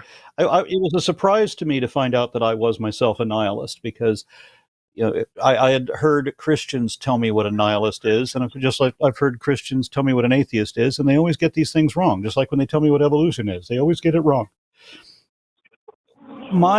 If I want my life to mean something, then I get to choose what that's going to be, and I get to work to that end. I have to work to that end in order to achieve it. I spent a good deal of my life having absolutely no purpose at all and being totally fine with that. And that was even when I believed in supernatural things. I still didn't believe in an externally imposed purpose, that I exist as a pawn for somebody else's game, that I'm just a tool or a playing piece in somebody else's plan. What if I had a different plan? Okay. And Michael, I know. Go ahead. I'm sorry. First, respond to what Aron just said if you want to. I don't want to step on that, so go ahead. No, you're fine. It's like I just it's like I just don't know what to do with myself if there's no meaning. If that makes sense. I just don't know what to do with my life, and so I have to go out and search for it. Like I anchor it, and I have a wife, and I love her dearly, and I guess you could say that Aron, I believe you're married as well, if I'm not mistaken. And so I guess in that sense, so I guess in that sense, your wife would give you meaning, I assume. So in that way, it's kind of anchored, but however, into something temporary. You've got a point there. When I married my wife, there was a purpose to making her life better, and I've often said that if you want your life to mean something, try making someone else's life meaningful. Okay. Yeah. That's a pretty good point, and I guess that would be, since I have trouble with empathy, I guess that would at least help me develop it, or at least practice it in a logical sense for my own survival and to help other people with their lives as well. Like I said, I've recently deconstructed, so I'm just trying to find my own way. This experience that I have now is completely new to me. I haven't been doing it for 30 years like you are, or a couple of years like you, sir. I'm sorry, I don't know your name. Yeah. What was your name, sir? No worries. Eric. Oh, Eric. Yeah. Okay. I haven't been doing no problem. I haven't been doing it for nearly as long as you guys have. So I don't know how to approach it, how to feel, how to think. It's like seeing. That's go ahead.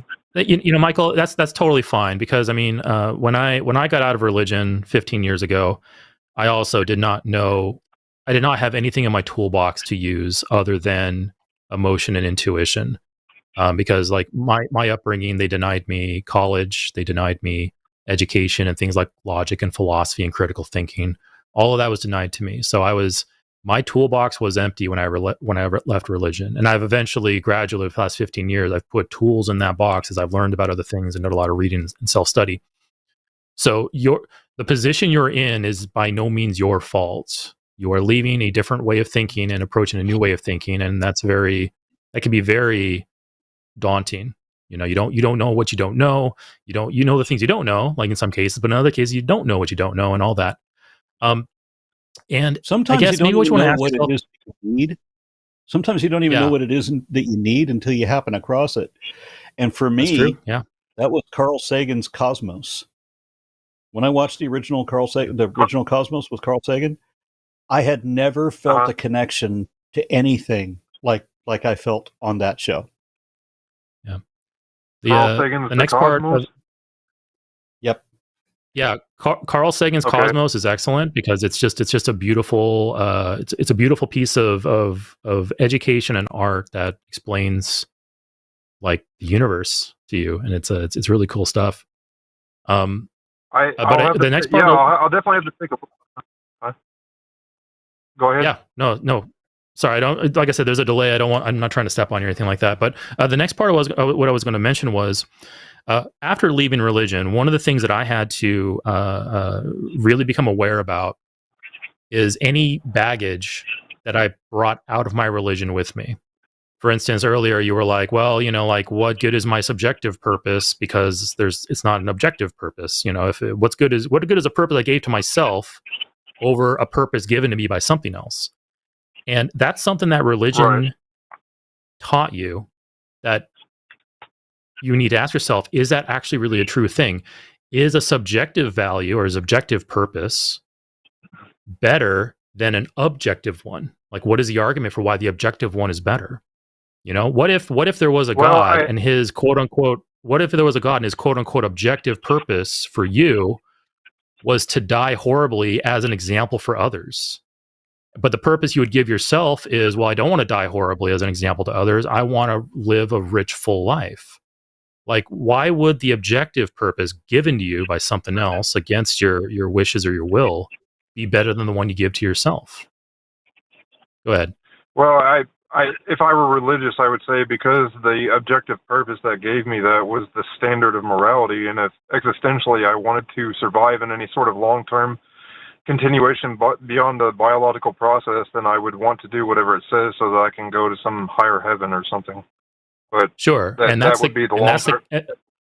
Sure, and that's the claim they gave you to support why they are saying that God's objective morality, God's objective purpose, His objective everything is better than anything you can do. That's the claim they gave. But you've left religion. I'm guessing says here you're an atheist, so you don't believe in a God anymore. You know that explanation is false, but you're still holding on to the conclusion that they drew from that. Yeah, so you might want to ask yourself why. Go ahead. Sorry. No, go ahead. Go ahead. Oh, no, I was just saying that I'm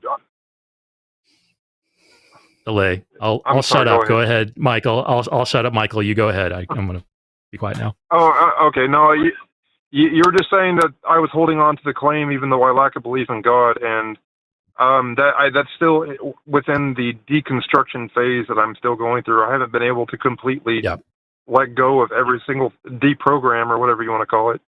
Can I help? It takes time. I'm still trying to. Sure, please. Yeah, well, we don't have souls, and that's a good thing. That also means that there is no afterlife. So when we die, just shut down and off. There's no thought, there's no memory, there's no concept of the passage of time. Just like when you go in for general anesthetic, they put you down, and then the next thing you know, you wake up 2 hours later and you're in a different room, except that you don't wake up again. It just that's all, and that's over.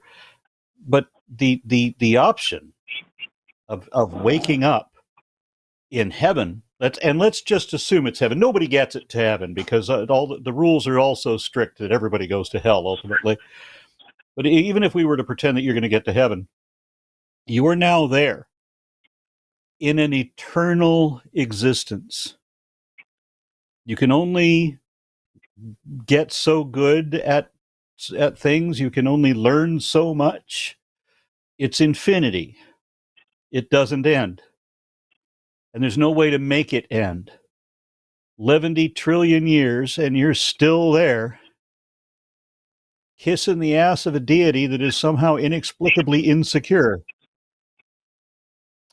I couldn't imagine a worse situation than being in an eternal existence in heaven. Bring me the sweet oblivion of death. I understand where you're coming from, and I appreciate that.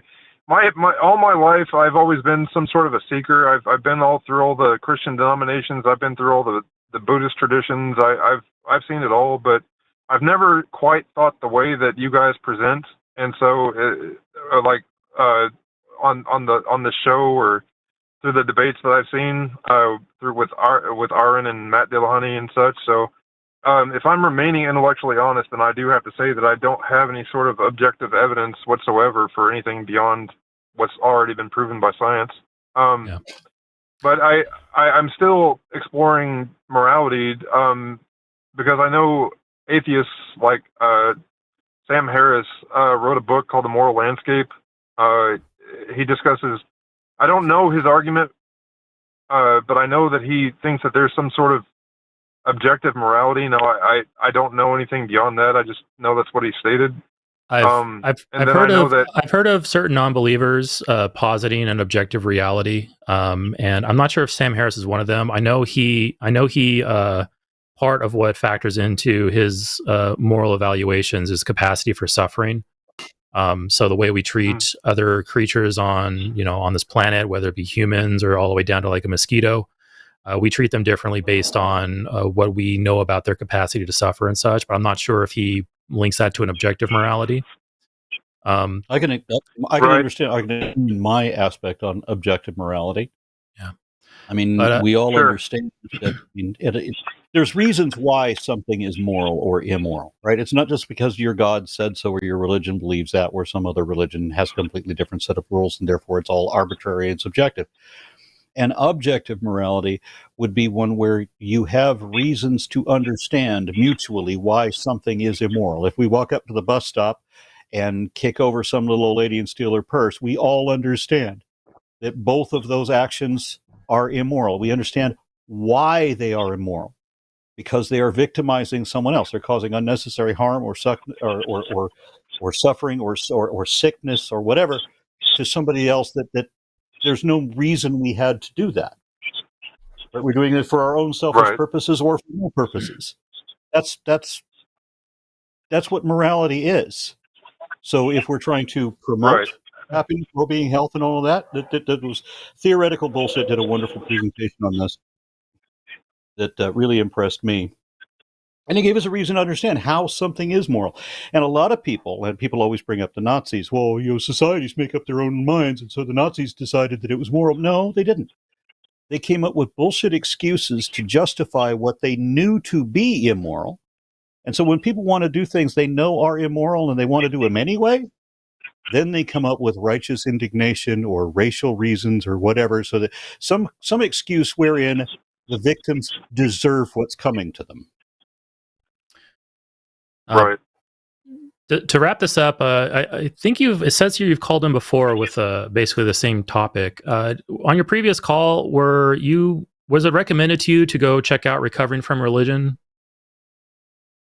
No. So I did call in yesterday with the same exact question, and Matt Dillahunty and I believe someone named Durante was on the show, but yeah, I caught it on the tail end of the show. I was only on for like 2-3 minutes or so before they had to hang up.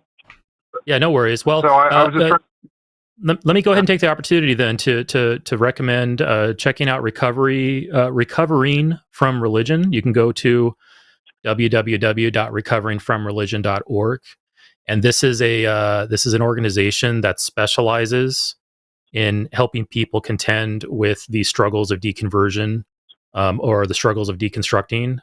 They have trained people who you can speak to directly, and they will give you guidance on how to contend with things like, well, what do I do with purpose, and what do I do with morality now that this religious grounding's been like kind of kicked out from under me?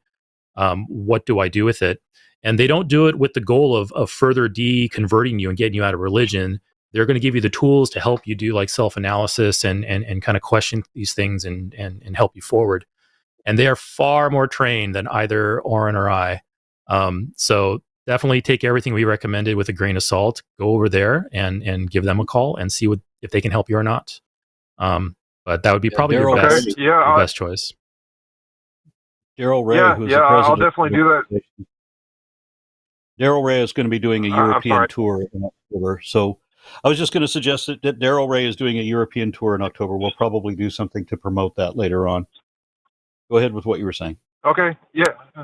Okay, great. No, I was just saying thank you both for all the information, and if there's any other like documentaries, because I'm like really getting deep into science now, because I'm fascinated by what I didn't know has actually been discovered by science, especially in like the I don't even know that neurological side of it with the brain and the mind and everything. If you guys can recommend any sort of documentaries that you enjoy that I can watch myself, I'd appreciate it. Maybe that I can just refer to, like you did with Carl Sagan and the Cosmos. Yeah, that's my best suggestion. Yeah, that's definitely a good one. All right. There's other books. There's some other books. I'm looking at my shelf right now. There's some other books you can look at that are also really good. Another Carl Sagan one is I can't even remember it now that I need it. Hold on, let me pull out the book off my shelf really quick. Yeah. Okay. Let's see. Demon Haunted World. Is that's Sagan, right? I think. I'm not sure. I haven't heard of it.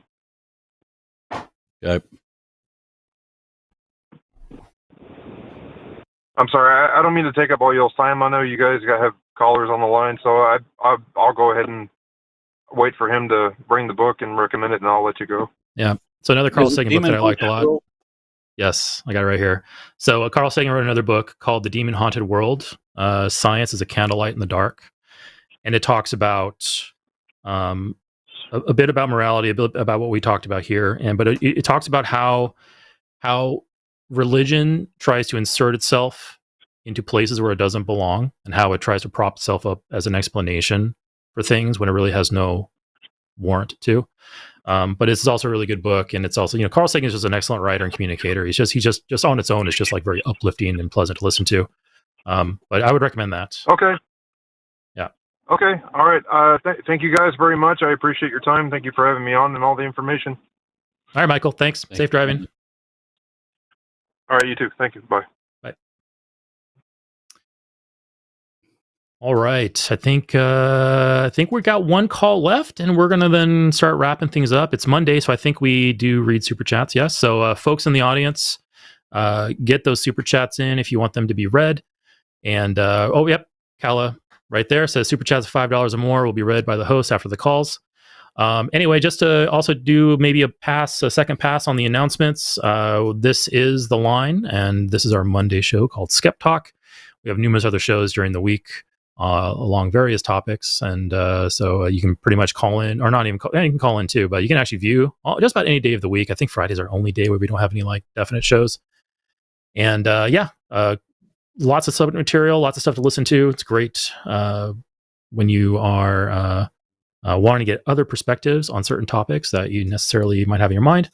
And this Saturday, we got a special event at 3 p.m. Central Time for Patreon patrons only. Patreon patrons of $15 and up can enjoy a 2-hour session with Owen, Dr. Aron Adair, and Matt on a few different subjects. Owen will be talking about Christianity in Hitler's Germany. Aron will be talking about physics. What has physics done for you lately? And Matt will be discussing logical fallacies. And then there'll be a 1-hour question and answer session at the end of that. So become a patron over at patreon.com /call the line, I think. And then, join that and go ahead and enjoy it. So anyway, all right, let's go ahead and move on to our...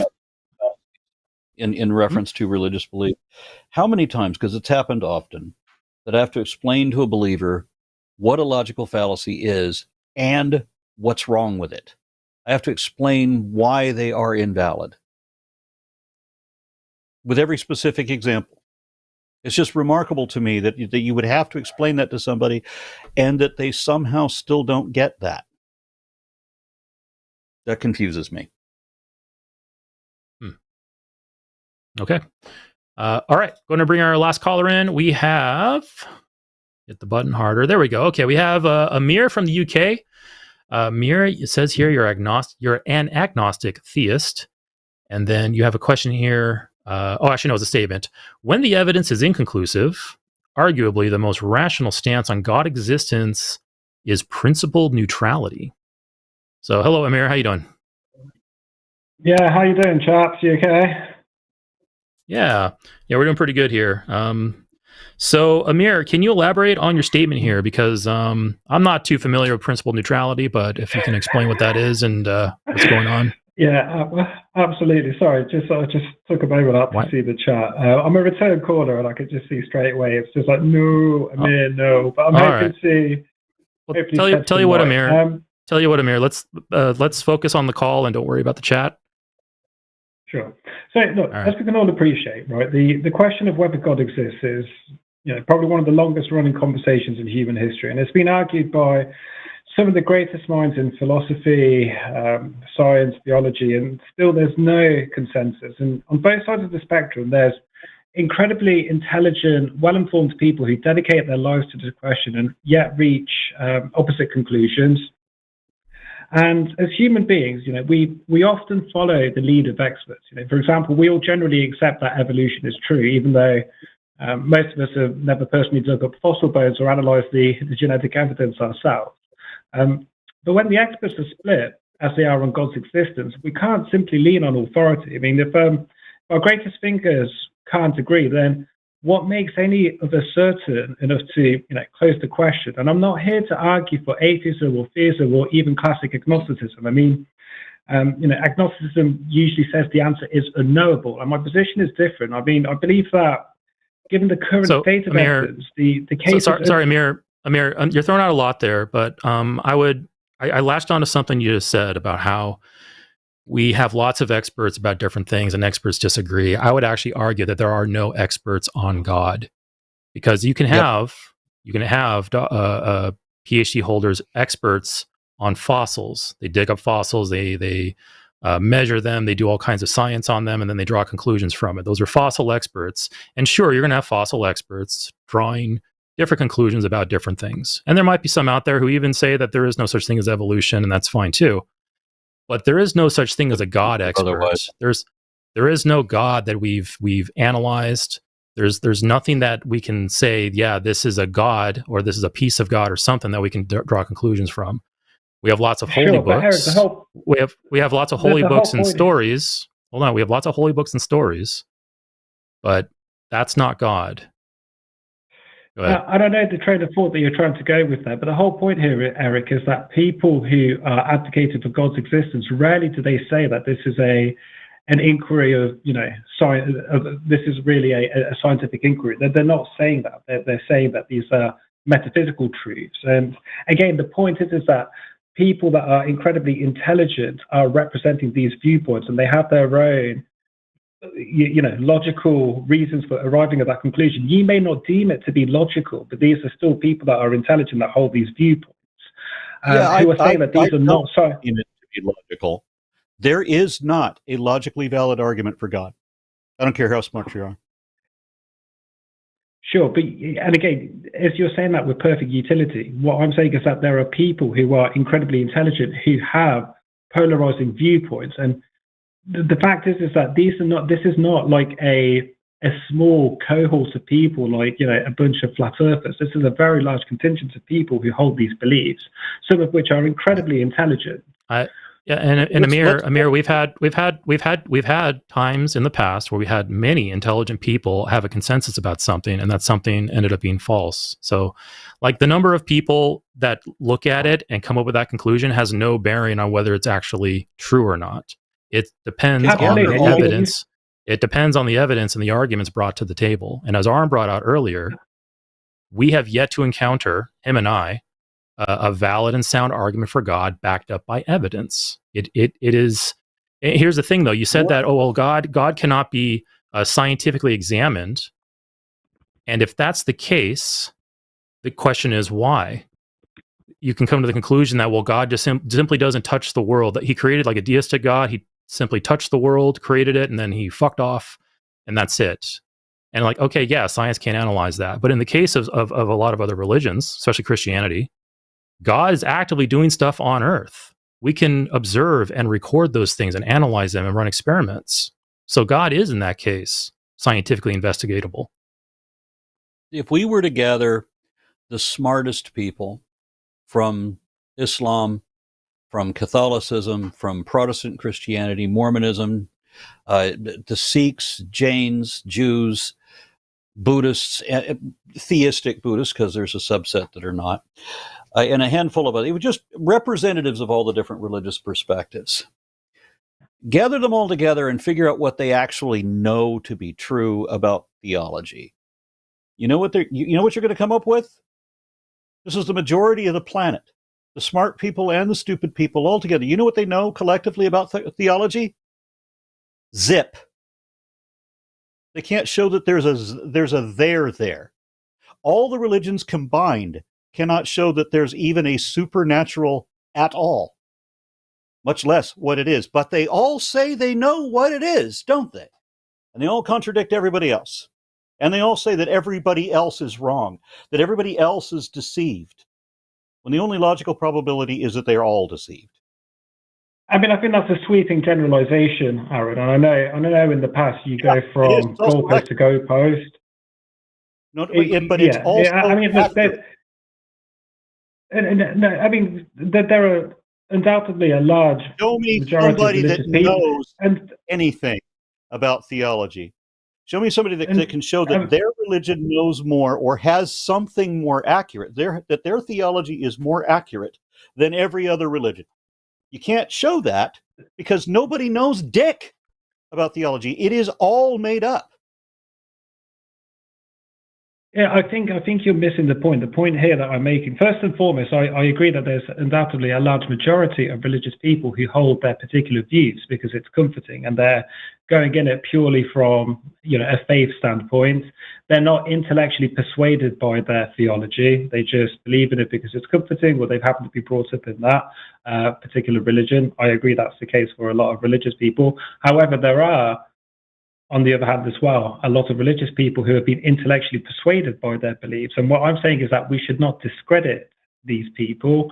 And these are why these conversations are still happening. This is why, we have intellectual people who were persuaded to Islam and intellectual people who were persuaded to Catholicism, violently contradicting belief systems, very little in common. And they're both claiming that their side is not just truth. Both sides are saying it's the absolute truth, which means that they both are absolutely wrong. Yeah, I know. I mean, in the same way, Aaron, I could have 1,000 keys on my key ring, but only one of them is going to unlock the door to my house, right? So they could be 999 incorrect. There could be 990. There could be 999 incorrect theologies, but only one of them happens to be correct. Well, no, Amir, I did not miss is that nobody knows what they pretend to know. Earlier, we said that one of the definitions of faith is pretending to know things you don't know. We have all these religious leaders who, for their intellectual reasons, have been compelled to believe this, but they don't know shit. Now, when you say that when somebody says that there is no God, okay, well then, and you can't produce a God, well then you have to come up with some kind of an intellectual save for yourself why you can't justify your belief. But when the creationists say there's no evolution, I can fucking show you the evolution. Yes, there fucking is. So that's settled. Aaron, I'm an evolutionist. I think you can believe in evolution and still believe in God. Yeah, no one says otherwise. I think, Aaron, I think it's very easy for you to discredit people that believe in God when you reduce it down to a religious level. Sure, I think there are absurdities in religion that we can all agree on collectively. There are otherwise. This is true, and it's important. Nobody can show that their religion is more accurate than everybody else's religion? Nobody, because you would have to know something. You have to be able to show that your knowledge is accurate. No religion can do that. They all say they can. None of them can. You see, the argument that I just want to reiterate, I'm making the point here that God's existence could at least be possible when we aggregate the intelligence of every person who is persuaded in the existence of God and saying, hey, you know what? There are a lot of intelligent people that believe in God. Maybe there's something there. Amir, I outright reject that.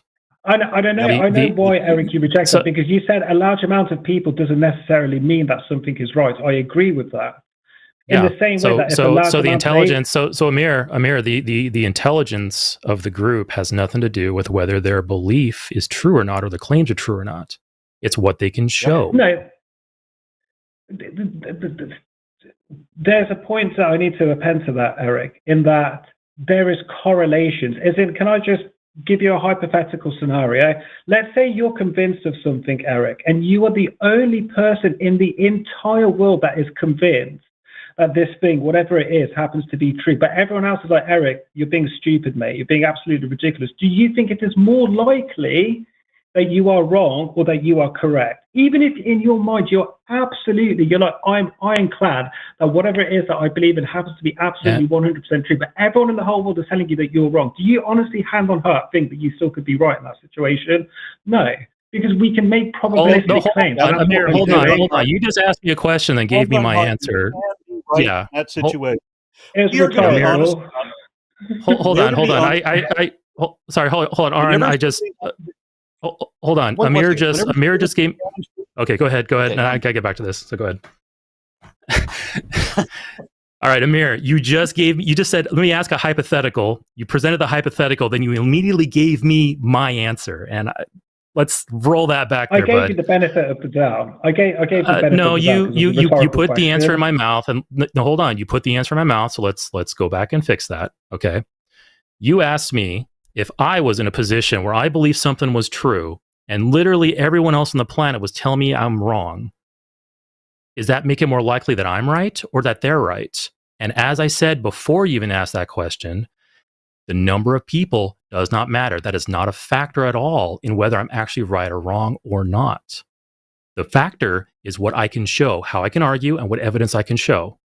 In almost any major scientific advancement that we've had, there has always been a consensus of people who believe the old theories, and then one person comes along and says, wait, hold on, that's not quite right. And at first, they're going to have people going, you're going against the consensus, you're wrong about this, yada, yada, yada. And then that one person starts showing evidence and starts showing their experimentation. And then what happens? People start moving over. And then eventually that becomes the new consensus, because not because of the number of people that were shown or believing it, it was what was demonstrated with that idea. So if I was in a scenario where I am the only one who says X is true and everyone says, no, X is false, and then I show an experiment that demonstrates X is true or demonstrates that it's impossible for X to be false, then yeah, I'm right. But it's only because of the evidence and the argumentation. It's not because of the number of people believing it. So we have an awful lot of Eric, people. I think, Eric, to that point, an awful lot of people believe different things. I grew up. Oh, God damn it. Aaron, can I just respond to Eric's point? Because the problem is that I'm surrounded by thousands of Mormons. Intelligent Mormons. Just the fact that I am surrounded by thousands of intelligent Mormons, and they all tell me that they came to this position because of their intelligence and their rational evaluation. Every religious believer tells you that shit, even though it's never been true. And I mean it's never been true. But does the fact that there's thousands of Mormons, does that mean Mormonism is true? I'm going to respond to Eric's point and try to keep it on track, because otherwise it's a 2 versus 1 and a lot of points get covered. Eric, to your point, you see, the problem is with what you're saying is that I feel like you're talking in a sense of certainties whilst I'm making probabilistic claims. I am saying if you're the only person that believes something to be true and the whole world is telling you that you're wrong, is it more or less likely, that's the key word here, likely, that you are right or that you are wrong? And you are giving me a response that is talking about what certainly true, like if you can demonstrate it, the number of people, I'll answer it very clearly. The number of people believing a claim does not affect the probability that that claim is true at all. I respectfully disagree. Answer, I would say correct answer multiple times. And I respectfully disagree. I would say that generally speaking, and this is a correlation, the more people that believe in something, the more likely it is that something is true. This is why, for example, flat earthers generally are not taken seriously.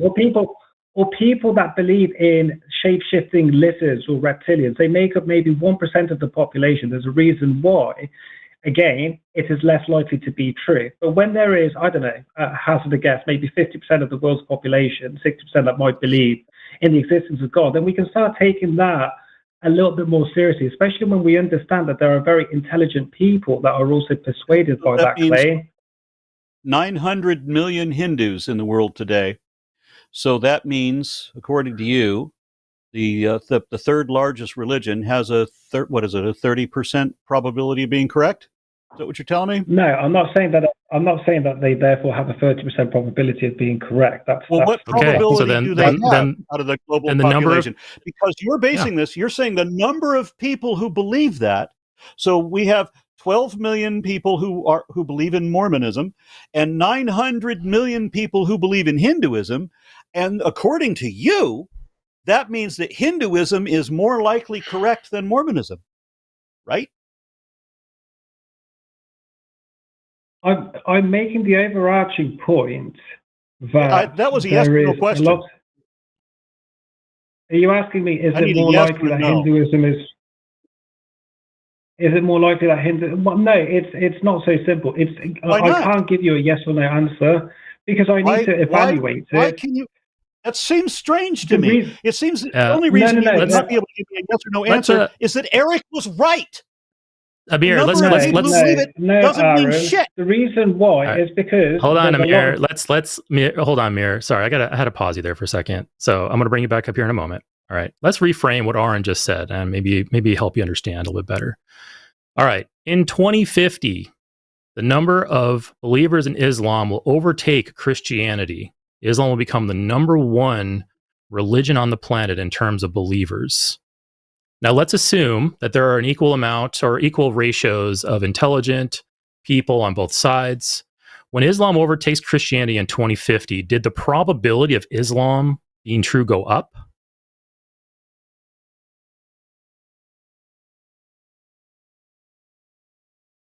I heard a beeping noise, so I suspected that I was muted. You are on. Did you hear my question? Yeah, I heard your question. Yeah, I was just making sure that I'm still on the line. So in 2050, I heard the question, Eric. All right, what's the answer? Does it make it more likely? If there are you said probability. Hold on, Amir. Amir, you said probability. I'm using your words. Did the probability of Islam being true go up? Will the probability of Islam go up in 2050 when it's the number one religion on the planet? Sure. No. Let me give you another. Let's modify just a little bit, okay? In Islam, you were so in Islam, we can identify a contradiction in the teachings. We can simple. Hold on, Amir. Hold on. But I need a chance to be able to expand on my answer. All right, Amir, I will let you expand on it, but we're trying to give the same question 3 times in a row to really drive home the point here, okay? So my next and last question, then I'll let you respond all you want, and then we're going to probably end the call and end the evening. All right, let's modify that scenario a little bit. In Islam, we can identify a direct contradiction. In Islam, it's saying that something is X, and another part of Islam, it says that the thing is not X. We can identify a direct contradiction. In 2050, when now there's more people believing in Islam, does that mean the probability went up? Am I able to give an answer that is more than one word and expand on why I believe that to be the case? Go right ahead. Answer my question first. Sure. Answer my question first, and then give me a yes or no. Yeah. it would increase the likelihood of Islam being true, but on a certain caveat. You see, look, if there are people within Islam that are genuinely intellectually persuaded by what the Quran has to say, and it's not just a bunch of people that are believing in Islam out of blind faith, then only on that caveat does it increase the probability. And I would leave it up to the Islamists to be, and I would be able to, dude, please. Go ahead. And I would leave it up to the Islamists to be able to defend whatever contradictions that you bring up. I am not an Islamic scholar. I don't know the Quran. You can throw any I'm not asking you, but and Amir, okay, hold on. I'm not asking you to be an Islam scholar or an Islam expert, but do you understand that if you have something that has a contradiction in it, the possibility, the likelihood, the probability of that being true is 0%, right? Absolutely, but that's irrelevant because again, if something contains a contradiction, adding more believers to the pool doesn't at all increase its probability. The probability is 0%. Your argument is fallacious, and I'll tell you why. Because again, my argument here is that if people are intellectually persuaded by Islam and what I'm saying, then it's up to them to be able to defend their faith. No, you're completely misunderstanding. You're completely misunderstanding what you're trying to conflate with objective reality with what people believe. All right. If there is a contradiction present in something, the probability of that being true is 0. It doesn't matter how many people you throw at it. I completely agree. Right there. So, and it's not an argument. It's a direct counterexample to your claim. You're saying the more people that believes in something, the more probable it is true. And I just gave an example that shows that that's false. Yeah, but absolutely, just in that same hypothetical scenario, if everyone all of a sudden now just believed in Islam, everyone's like, wow, fuck me, the Quran is hands on the word of Allah, and everyone believed, even Aron believed that, and you're the only person, Eric, that didn't believe that. It would imply, even with whatever contradictions you think exist in the Quran, it would imply probability-wise that you are probably wrong in the way that you have understood the Quran. That's the point that I'm trying to make. I reject that outright. The point you're trying to make is wrong. If you have, it doesn't matter how many people believe in an unsupported assertion of impossible absurdity. It doesn't make it any more probable. Again, you guys have misunderstood the argument. And this is why these arguments go on. No, guys, no, guys, I'm telling you, categorically, you have both misunderstood my argument. And this is why these... I know you're telling me something that is not true. Aaron. Categorically, we both understood you, and you didn't understand you.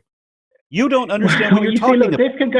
This can go both ways. So this actually adds credence to my overall arching argument. As in, these arguments will go back and forth, right? People are not understanding each other. There are so many nuances about these arguments. They go so deep. It's not like tier 1, tier 2 level of understanding. Eric wanted to go to 2050. Let's go back 2,000 years when there's only a dozen or so Christians, and there's millions and millions of Hellenists. So according to you, we only got a dozen or so Christians. Now what is the probability that Zeus is the true God?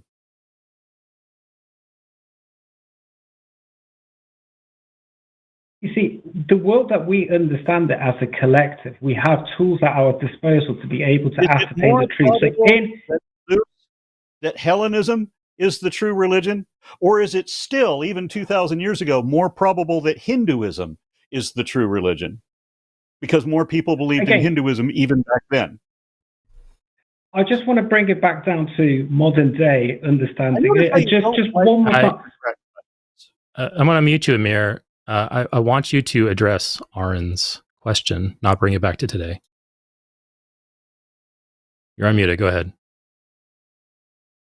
Aron, can you ask your question and I will try my best to answer it? Yeah, 2,000 years ago, when there were millions of Hellenists in Europe, people who believe in the Greco-Roman gods, Zeus, Jupiter, and there were hundreds of millions of Hindus, or I think hundreds of millions even 2,000 years ago, and there's only a dozen or so Christians.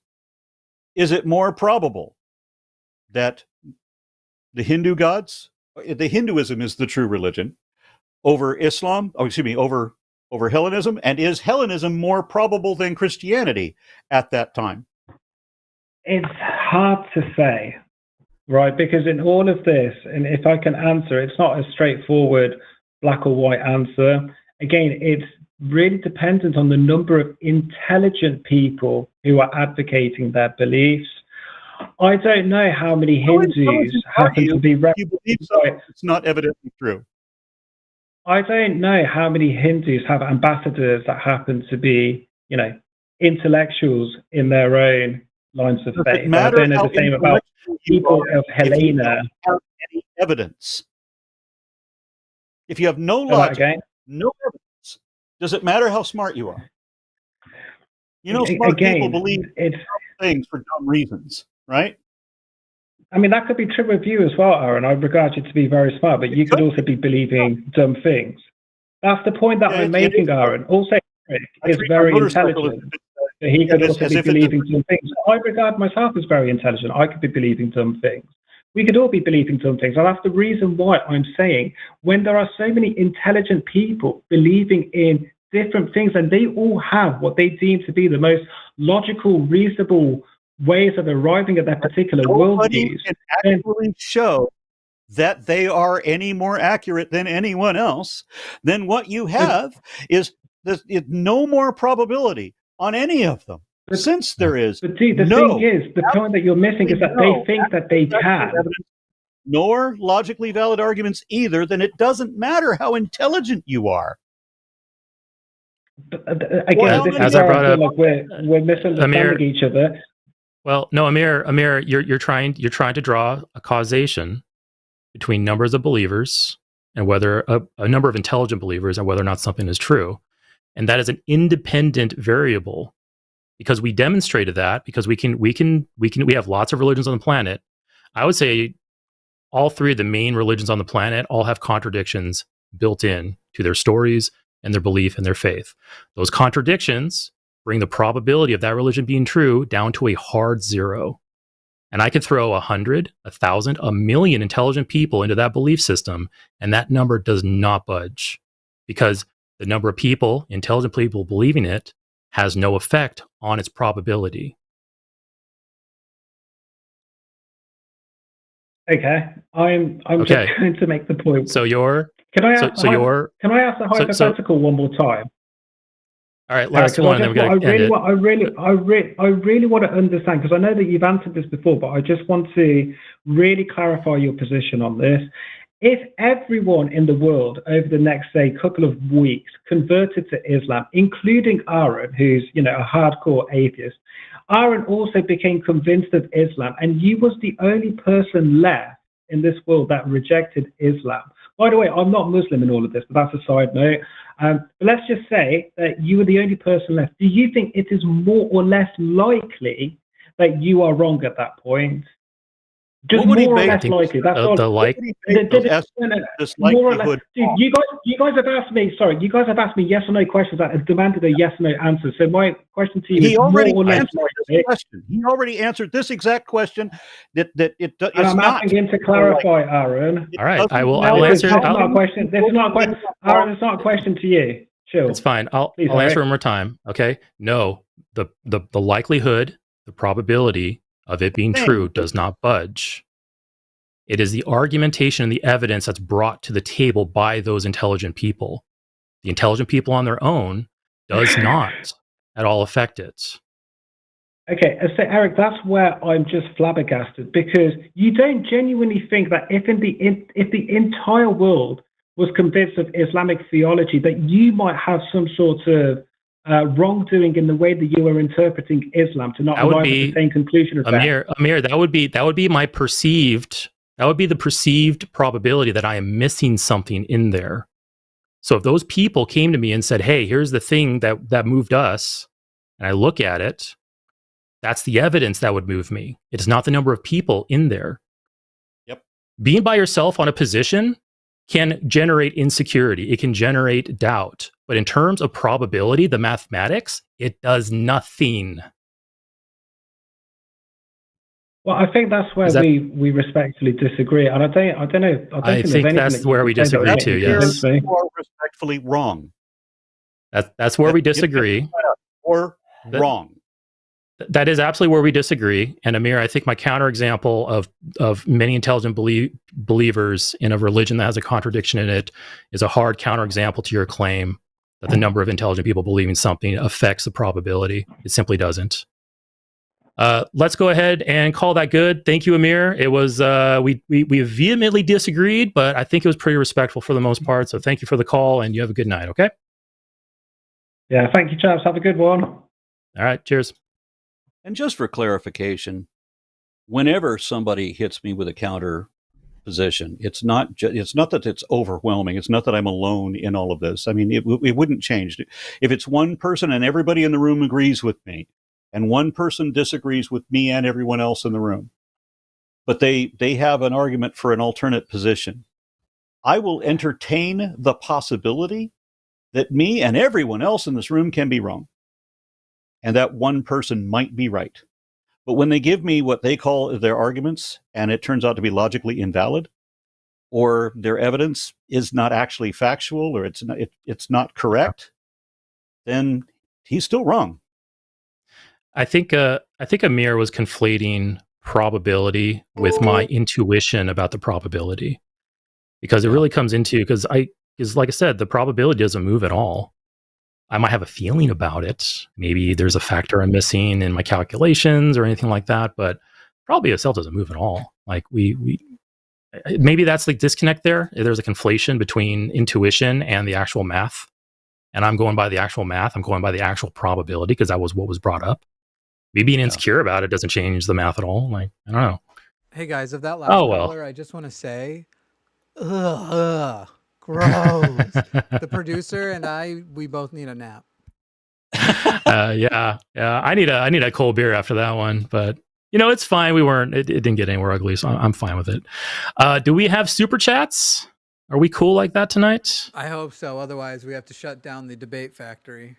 Maybe, yeah. Oh, we have super chats. Sweet. Take turns on these. I'll go first. Sure, absolutely. All yours. $20 from Green Man Dave at Eric. Pleasure meeting you. I'm glad you made it home safe. Did you get a good meal? I stopped at Bad Brad's and wondered how you fared. At Aron, Neil has a duck from hell. Hey, Greenman Dave. It was a pleasure meeting you and everyone else at BajaCon. It was really awesome putting some faces to names, and it was a weird experience for me because it's a little bit like, it's very, very slight. It's a little bit of like celebrity. I have people walking up to me knowing a lot about me, and I know nothing about them, and it was an interesting experience. And so Dave, it was the more famous you get, the more they'll know about you, but it'll be more that they've made up and it's just not true, and people just think the weirdest shit about you. I'm in that nice, sweet honeymoon phase where I some people know me, but not enough people know me where they're trying to like tear me down or anything like that. But I did conspiracies out there about me. Not that I'm trying to brag about my fame, but there are straight up crazy town conspiracies, including. I'm sure there are out there. Yeah, I'm sure there are. And Aron, I'm sure there's one or two out there about. I'm sure, Aron, there's probably one or two out there about you too, because you're a snake handler, you have long hair and a mustache, and you're probably into all kinds of satanic shit, apparently, according to people out there. If I could get all the Soros checks that people say I'm receiving, I'd be rich. It'd be great. I gotcha. But pop back really quick. I wanted to answer his question. So my plan was from BajaCon in Port Edwards, right on the other side of the border from Michigan. I had to get back to Detroit to take my flight back to home, and I was hoping to get some Raising Cane's, but time did not allow it, so I was forced to eat Arby's, and I was shitting blood later on that day. No, I'm kidding. But it was not what I wanted, so it kept me alive though, so that's fine. All right, we have $10 from the Atheist Mechanic. Hey Eric, kind of like you, I attended my first atheist event at NanoCon. Looking forward to going for more. Hope to meet you, Aron, and eventually everyone here on the line. Yeah, I heard NanoCon was like, a few weeks ago? That's when I want to try out too, eventually. See what happens. I do know that Atheist Alliance, or no, American Atheists, I think they're having their 2027 convention in Seattle, Washington, so I can attend and not have to worry about traveling. That'd be great. $5 from Stomp 10. Is there an academic consensus on Deuteronomy 22 verses 28 to 29? I may have asked this before, but I'd love to hear your explanation of it. Great stream, by the way. I'm embarrassed that I'm going to have to Google Deuteronomy 22 to remember what this reference is. I should have been better at that. I can read it if you want. Thank you. I already have it up. Yeah. Okay. Sure. So Deuteronomy 22, 28 through 29, as translated in the New Revised Standard Version. Oh, that's the Catholic version. Hold on, let's go to a real version. New Revised Standard Edition, updated version. If a man meets a virgin who is not engaged and seizes her and lies with her, and they are discovered, the man who lay with her shall give 50 shekels of silver to the young woman's father, and she shall become his wife. Because he violated her, he shall not be permitted to divorce her as long as he lives. So what consensus are we seeking here? Well, academic consensus on this? I don't know how you could have an academic consensus on this other than to say that's not a moral edict. That's unfair. It's unfair to both people, but especially to the female. Yep. It just means that you can that women can just be raped and they just belong to their assaulter, and you can never divorce them. Now you're stuck in a horrible marriage. Spoiler alert: we actually talked about this verse on the podcast that comes out tomorrow. Alyssa and I. But there you go. Admitting that may confirm that we recorded a day in advance, even though we pretend we don't. So that'll be weird. The smoke and mirrors of video production. Academic consensus says nothing about morality, so I doubt that's what Stomp was going after. I really don't know Stomp. I mean, I think it's fairly cut and dry if you look at the terminology here. What you may want to do is he appeared on Wednesday with Matt on the Hang Up. If you call in to Deconstruction Zone with Justin, the guy is like a walking... Okay, Eric, now you have to stop, because while this show was going, we actually were onboarding Justin to the line. So Snap! The line when Justin from Deconstruction Zone is there you go. Instead of telling people to leave the line, you should call him. Or next time we have Dr. Bowen on, who is a biblical scholar. Yep, or that too. Potentially Dr. Aron Adair, who is also a biblical scholar and a physicist. Yeah. So Stomp, call in when you see Justin here on the line, or you see Josh Bowen, Dr. Josh Bowen, if he ever guest stars. Justin himself, I think he's like a walking Old Testament encyclopedia. He can talk to you about the Hebrew behind it. He can talk to you about the context. And if you're looking for like, what do people say about this scripture, he can probably help you find that.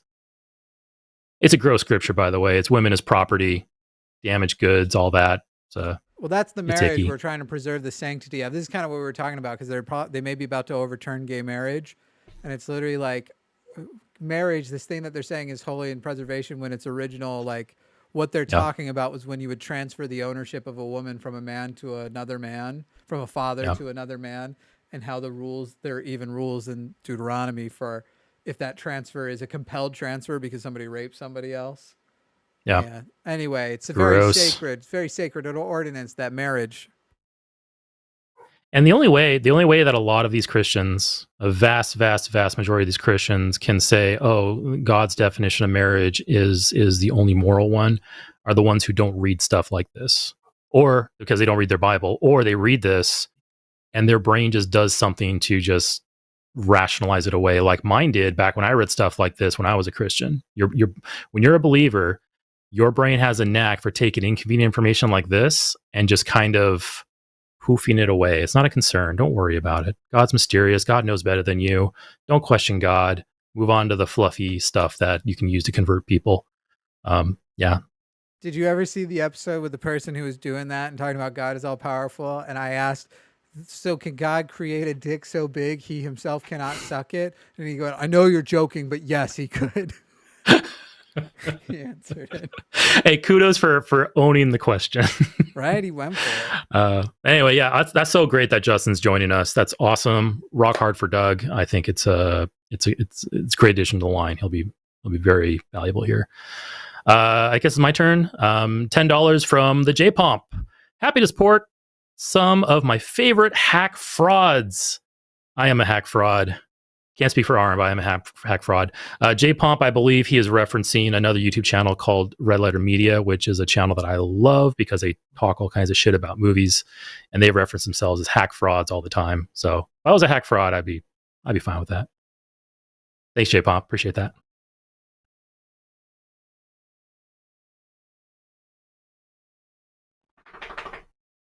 £5 from Mystic Minds Analysis Tavern. Great name. Aron's friend remembered Bobo the Owl from Clash of the Titans, 1983. Coincidences are surprisingly likely given the data set of human memories.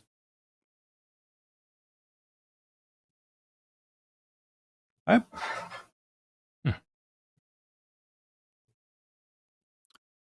All right, we have $20 alleged money from Canada, which I just visited Canada. So I actually had 20 alleged dollars in my pocket because the bar only took cash. So $20 Canada from Apollyon. Thank you so much. Appreciate that. When it's blank, can I just put in my own message? Just put words in Apollyon's mouth. Come back to Canada, Eric. I have a free place you can stay while you can set yourself up. No. $5 from Joshua Everett. Aron could seriously write a book of short essays just on his philosophical and epistemological takes, and I'd read it twice a year. Thank you kindly.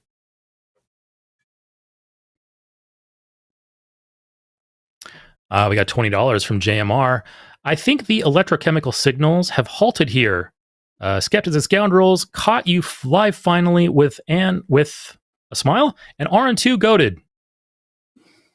Thank you, JMR. Appreciate it. Glad you're here. $10 from the Atheist Mechanic. We are lost in the weeds. We need to get back to the monad. Is this the monad? What's the monad? The monad was something brought. Yeah, the monad was something brought up on Mondays. No, last Monday's SkepTalk with Forrest and Erica. And anyway, it was the caller was really leaning heavily into it, so the chat started really going into monad puns and all that stuff. I actually, coincidentally, what did I listen to? Coincidentally, on the airplane yesterday, on the way back from Detroit, I was listening to a YouTube video, a 3-hour YouTube video, breaking down and analyzing an old video game called Xenogears, which is a game I played a long time ago. Xenogears is a very dense game, heavy story, which drew heavily on Jewish religious tradition, Christian religion tradition, and somewhere in there was the mention of monad. So the monad is actually something that is in a, I think it's religious, I'm not sure. It's according to this, monad is a concept with different meanings across philosophy, mathematics, and computer science. Essentially represents a unit of basic building block, often associated with indivisibility or wholeness. So anyway, the video I listened to brought that up, and I was like, monad, I hadn't heard that before. So anyway, it was a fun time. I don't think that call got anywhere, but anyway. All right, $4.99 from Hannah Hodgins. Love the line. Aron, just saw your theistic evolution live with that one guy. You did amazing. All I can say about the other guy is, wow. Yeah, that was painful. $5 from Luigi's Ghost. Your thoughts on the evolutionary argument against naturalism? Also, highest IQ man is religious? Are either a good reason to stop being atheist? Well, the highest religion guy there's two that make that claim. There's two people claiming to be the most religious or the most intelligent, and they're both claiming to be religious at the same time. And I don't know that either of these claims are justified. I don't know that either of them can actually show that they are the intelligence level that they claim to be, but their arguments suck either way. Yeah, that most recent guy, there claims God is true, is real. Yeah, I think that latest one is a massive troll, because this is a guy. I'm trying to remember his name. I'm trying to look it up here. But anyway, he's claiming. He's claiming an IQ in Korea. he's claiming the guy in Korea, I believe, he's claiming an IQ of like 270, and he's trying to say, I am the smartest man in the world. I am verified, but when he provides the verification, it's for it's links to articles that he himself controls, or to a society, like a committees that don't exist, like all that. But anyway, it's even if somehow he was the smartest guy in the entire world, him saying something is true does not make it true. It is the arguments, and in the times when he does bring up the arguments, they are the most bottom of the barrel apologetic shit that you can imagine. There's nothing substantive there. I think he's just tapping into some very temporary notoriety, very temporary fame. One thing I do like about him, though, he is definitely making some individuals look very foolish. Like I think Sean McDowell like tweeted towards him like, "Hey, smartest man in the world, want to come and talk to me on my show?" And like that just tells me so much about Sean McDowell and his approach to that, because I don't think Sean McDowell thinks that this guy's the smartest man in the world. But that doesn't stop him from generating content off of this guy. He's like, he can say, I think this guy's a fraud, but I'm going to still make some money off of him. Or he does believe it, and in which case Sean McDowell is very gullible. So either way, it doesn't make Sean McDowell look very good. Anyway, that's my stick on that. Is this one mine to read? I think it's mine. I'll just go ahead and take it. Okay. $9.99 from Outwitted by Fish. Hi, Aron. That's quite a handsome snake. If you let me hug your python, you can kiss my ASP. Kiss my asp, which is another form of snake. Asp. So yeah, Okay. I'm suspecting there's a double entendre implied here. Yeah. And it completely went over my head. I should have just called it asp. 1999 from Narcissa Dawson. From Narcissa Dawson, are you serious? Jesus was a liar and a fraud. Yeah, and then so was God, actually. Yeah, and going back to Justin, that's kind of one of his main talking points, is that Jesus was a liar and a fraud, and he does a very good job, like taking what Jesus supposedly said in the Gospels, going back to prophecies that supposedly, like the references the Gospels make in the Old Testament, but also prophecies that supposedly like support the New Testament Jesus, and they don't hold water. So Jesus was either lying, or he didn't really know, or he was delusional. All kinds of reasons to think that he was a liar and a fraud. $5 from Joshua Everett. Thanks again for another contribution. I have an express preference for having whatever purpose I choose, even if that doesn't accomplish anything useful or changes day by day. And yeah, I'm of the same opinion. I think that the purpose that I give myself is better than any purpose given to me by any other entity. Yeah, so I'm definitely on board with that. $5 from Freethinking 666. A former CIA agent tied to an independent investigation of the 25 election, Kamala won by a lot. While I would like to believe that, I'm not going to believe that until there's compelling evidence to show it. Yeah, I'm not sure about that either. I have no reason to think that. I currently have no reason to think that the election was stolen in any way. I think Trump legitimately won. We do know that there was that one area where all of the down ballot Democrats got an appreciable response, but where Kamala at the top of the ballot got 0, not 11 or 27, 0 in an entire district. Yeah, that's just not. I mean, possible. obviously, I think there's a lot of shenanigans that go on with elections, like gerrymandering, voter suppression, tricks of groups calling certain voters and telling them not to vote, people threatening others for voting, people trying to intimidate others. There's a lot of shenanigans going on that influences elections, but I don't think there's any and there has government-run issue. There has been election fraud in this election and the last one, but most of the time it was on the Republican side, but it was never on a massive scale like what was necessary to throw it all out. Probably safe to say that any election has some type of election fraud going on in there. It just depends on somebody in there is voting in their name and that sort of thing. And that's yeah. And I think we got a good track record of identifying that and correcting it. But it's not a perfect system, but I don't think we have widespread shenanigans going on there like that. I think it's just kind of more separated and various issues. $10 from the Atheist Mechanic. The fact that you can pull out any Bible passage to justify atrocities is maddening. Even more so when people accept and cheer it on. Yep, that's one of the big reasons why we do this, because I think one less believer is one fewer believer is one fewer person pushing for atrocities, pushing for harming others in the name of the religion.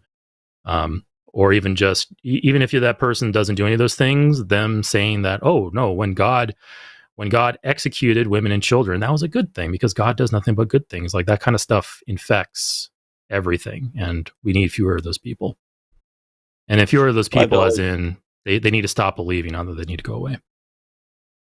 $5 from Corey Springer, and submit your look at those kitties. Question or comment here.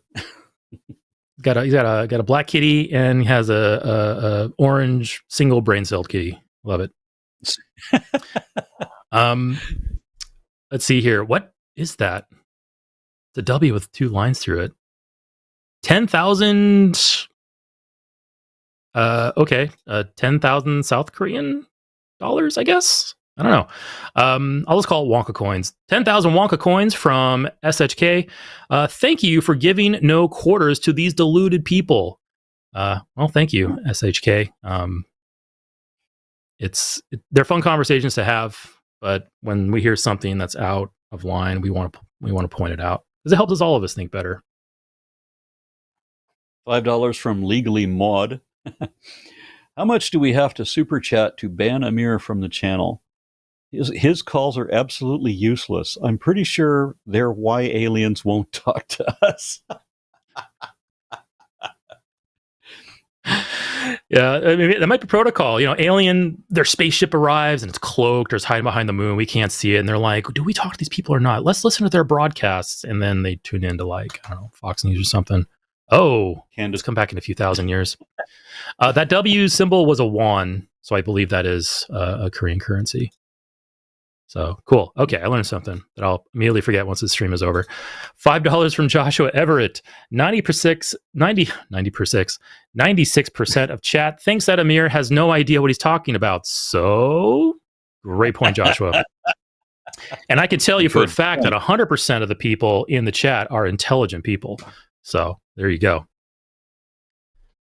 And then $5 from Lively Suda.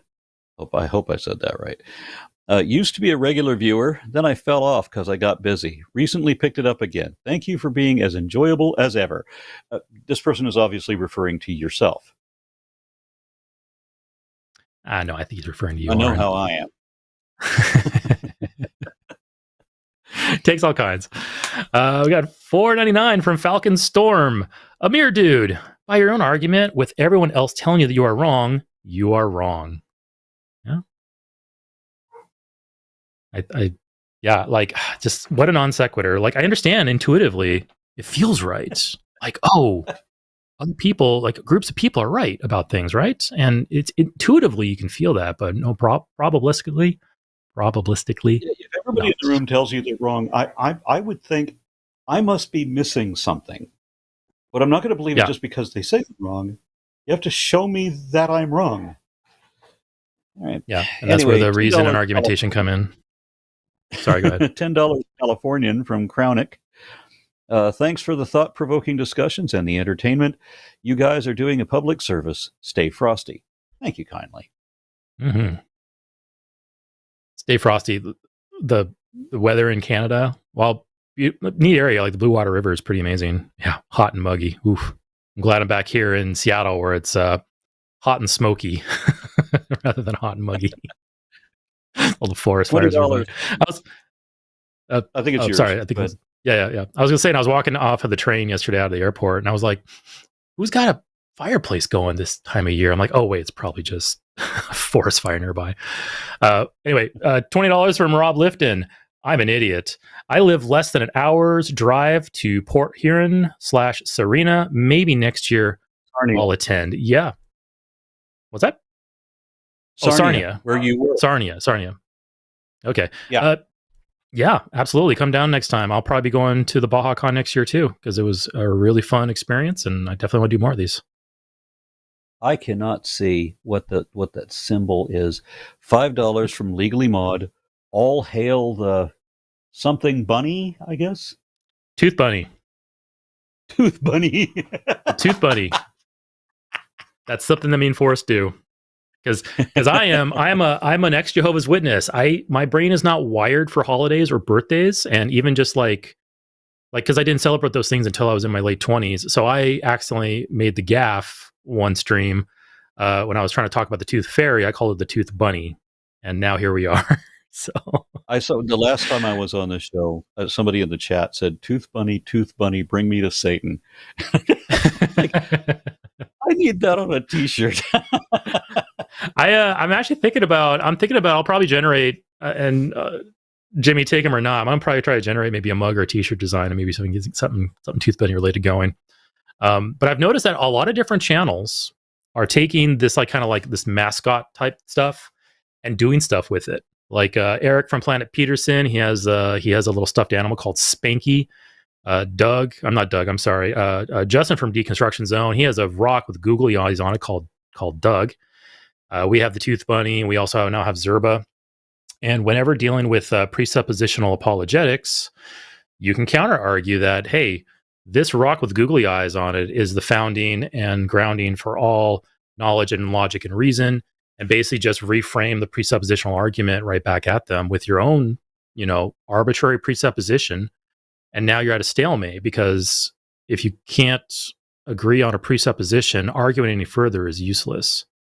But anyway, it's a really fun thing that they do, and I'm once Justin's here, I'm sure you're going to see that a lot more. So, $5 from Inane Glory. Why has religion that teaches you that you are so born evil existed for so long? Because well, I'm sorry. Go ahead, answer. No, go ahead. I was going to say, I think it's because religion has adapted in a way. Religion adapts and evolves just like anything to survive. And I think that religion tapping into our insecurities, tapping into controlling people, tapping into the emotional manipulation that's required to keep these beliefs alive. I think that's why religion does that. And when you have a policy to kill the infidel on the word of 2 or more witnesses, that'll do it. Population mechanics right there. Yep. So $10 from David Hartz. Jesus was neither a liar nor a fraud because he did not reel. That is a distinct possibility. I'm perfectly happy to imagine that there was a first century faith healer and cult leader who forsake his own family and tried to estrange other people from their families so that they could all be part of his death cult. And it was a death cult because everything is promised to you after you die, but you pay now. You pay now everything, and then somebody's always calling me. No worries. Yeah. So, but he wanted to get all your money, right? And so he said, don't worry about if you have any money left for food or clothes. That doesn't matter, because what good is it when we're comparing it to your soul? We have $10 from Greenman Dave. Freedom from Religion Foundation Con, Seattle, Washington, October 29th to the 31st, 2027. Thank you, Greenman. I will definitely put that on my calendar.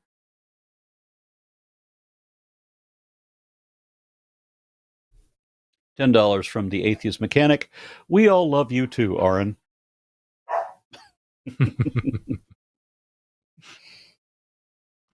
All right, we have $4.99 from Hannah Hodkins again. Thank you, Hannah. I live in Washington, Eric, and my sister is stationed in Texas, Aron. My sister is having a hard time being in the military as female because of Trump.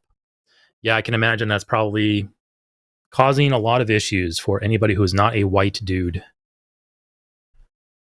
Sorry to hear that. Hey, I guess that's it, huh? I think Jimmy's sending out the virtual hooks. He's going to grab us and pull us off the screen so he can go have dinner probably. Okay, well, hey, that's it, folks. Aron, anything you want to close out on? Any thoughts? Oh, no, more? No. Video. What? Oh, we have one more. Read it. Okay, $10 from the Atheist Mechanic. Release the Epstein files, damn it. Yes, fucking release those files. Anybody in there who is guilty of pedophilia needs to go to fucking prison. All right. Is that it? And I guess that's it. No music. Oh my God, more. Go ahead, Aron. $4.99 from Kelly Scher. Women having a hard time in the military since there were women. Take it from a retired female soldier. Yeah, definitely uphill battle. And to anyone in the service that's a female, a woman, minority, the fact that you break through all of that, it's you have a little it's kind of like a badge of service. It's like you went through something extra that others didn't. So yeah, keep going and keep doing that. All right, play the music. Get out of here. Barking. Apparently, I have a dog in the living room having a conversation with a dog in the garage. Hey, when your phone went off and it was that Godzilla roar, I thought it was my cat puking. My head immediately went like, "Where's my cat right now?"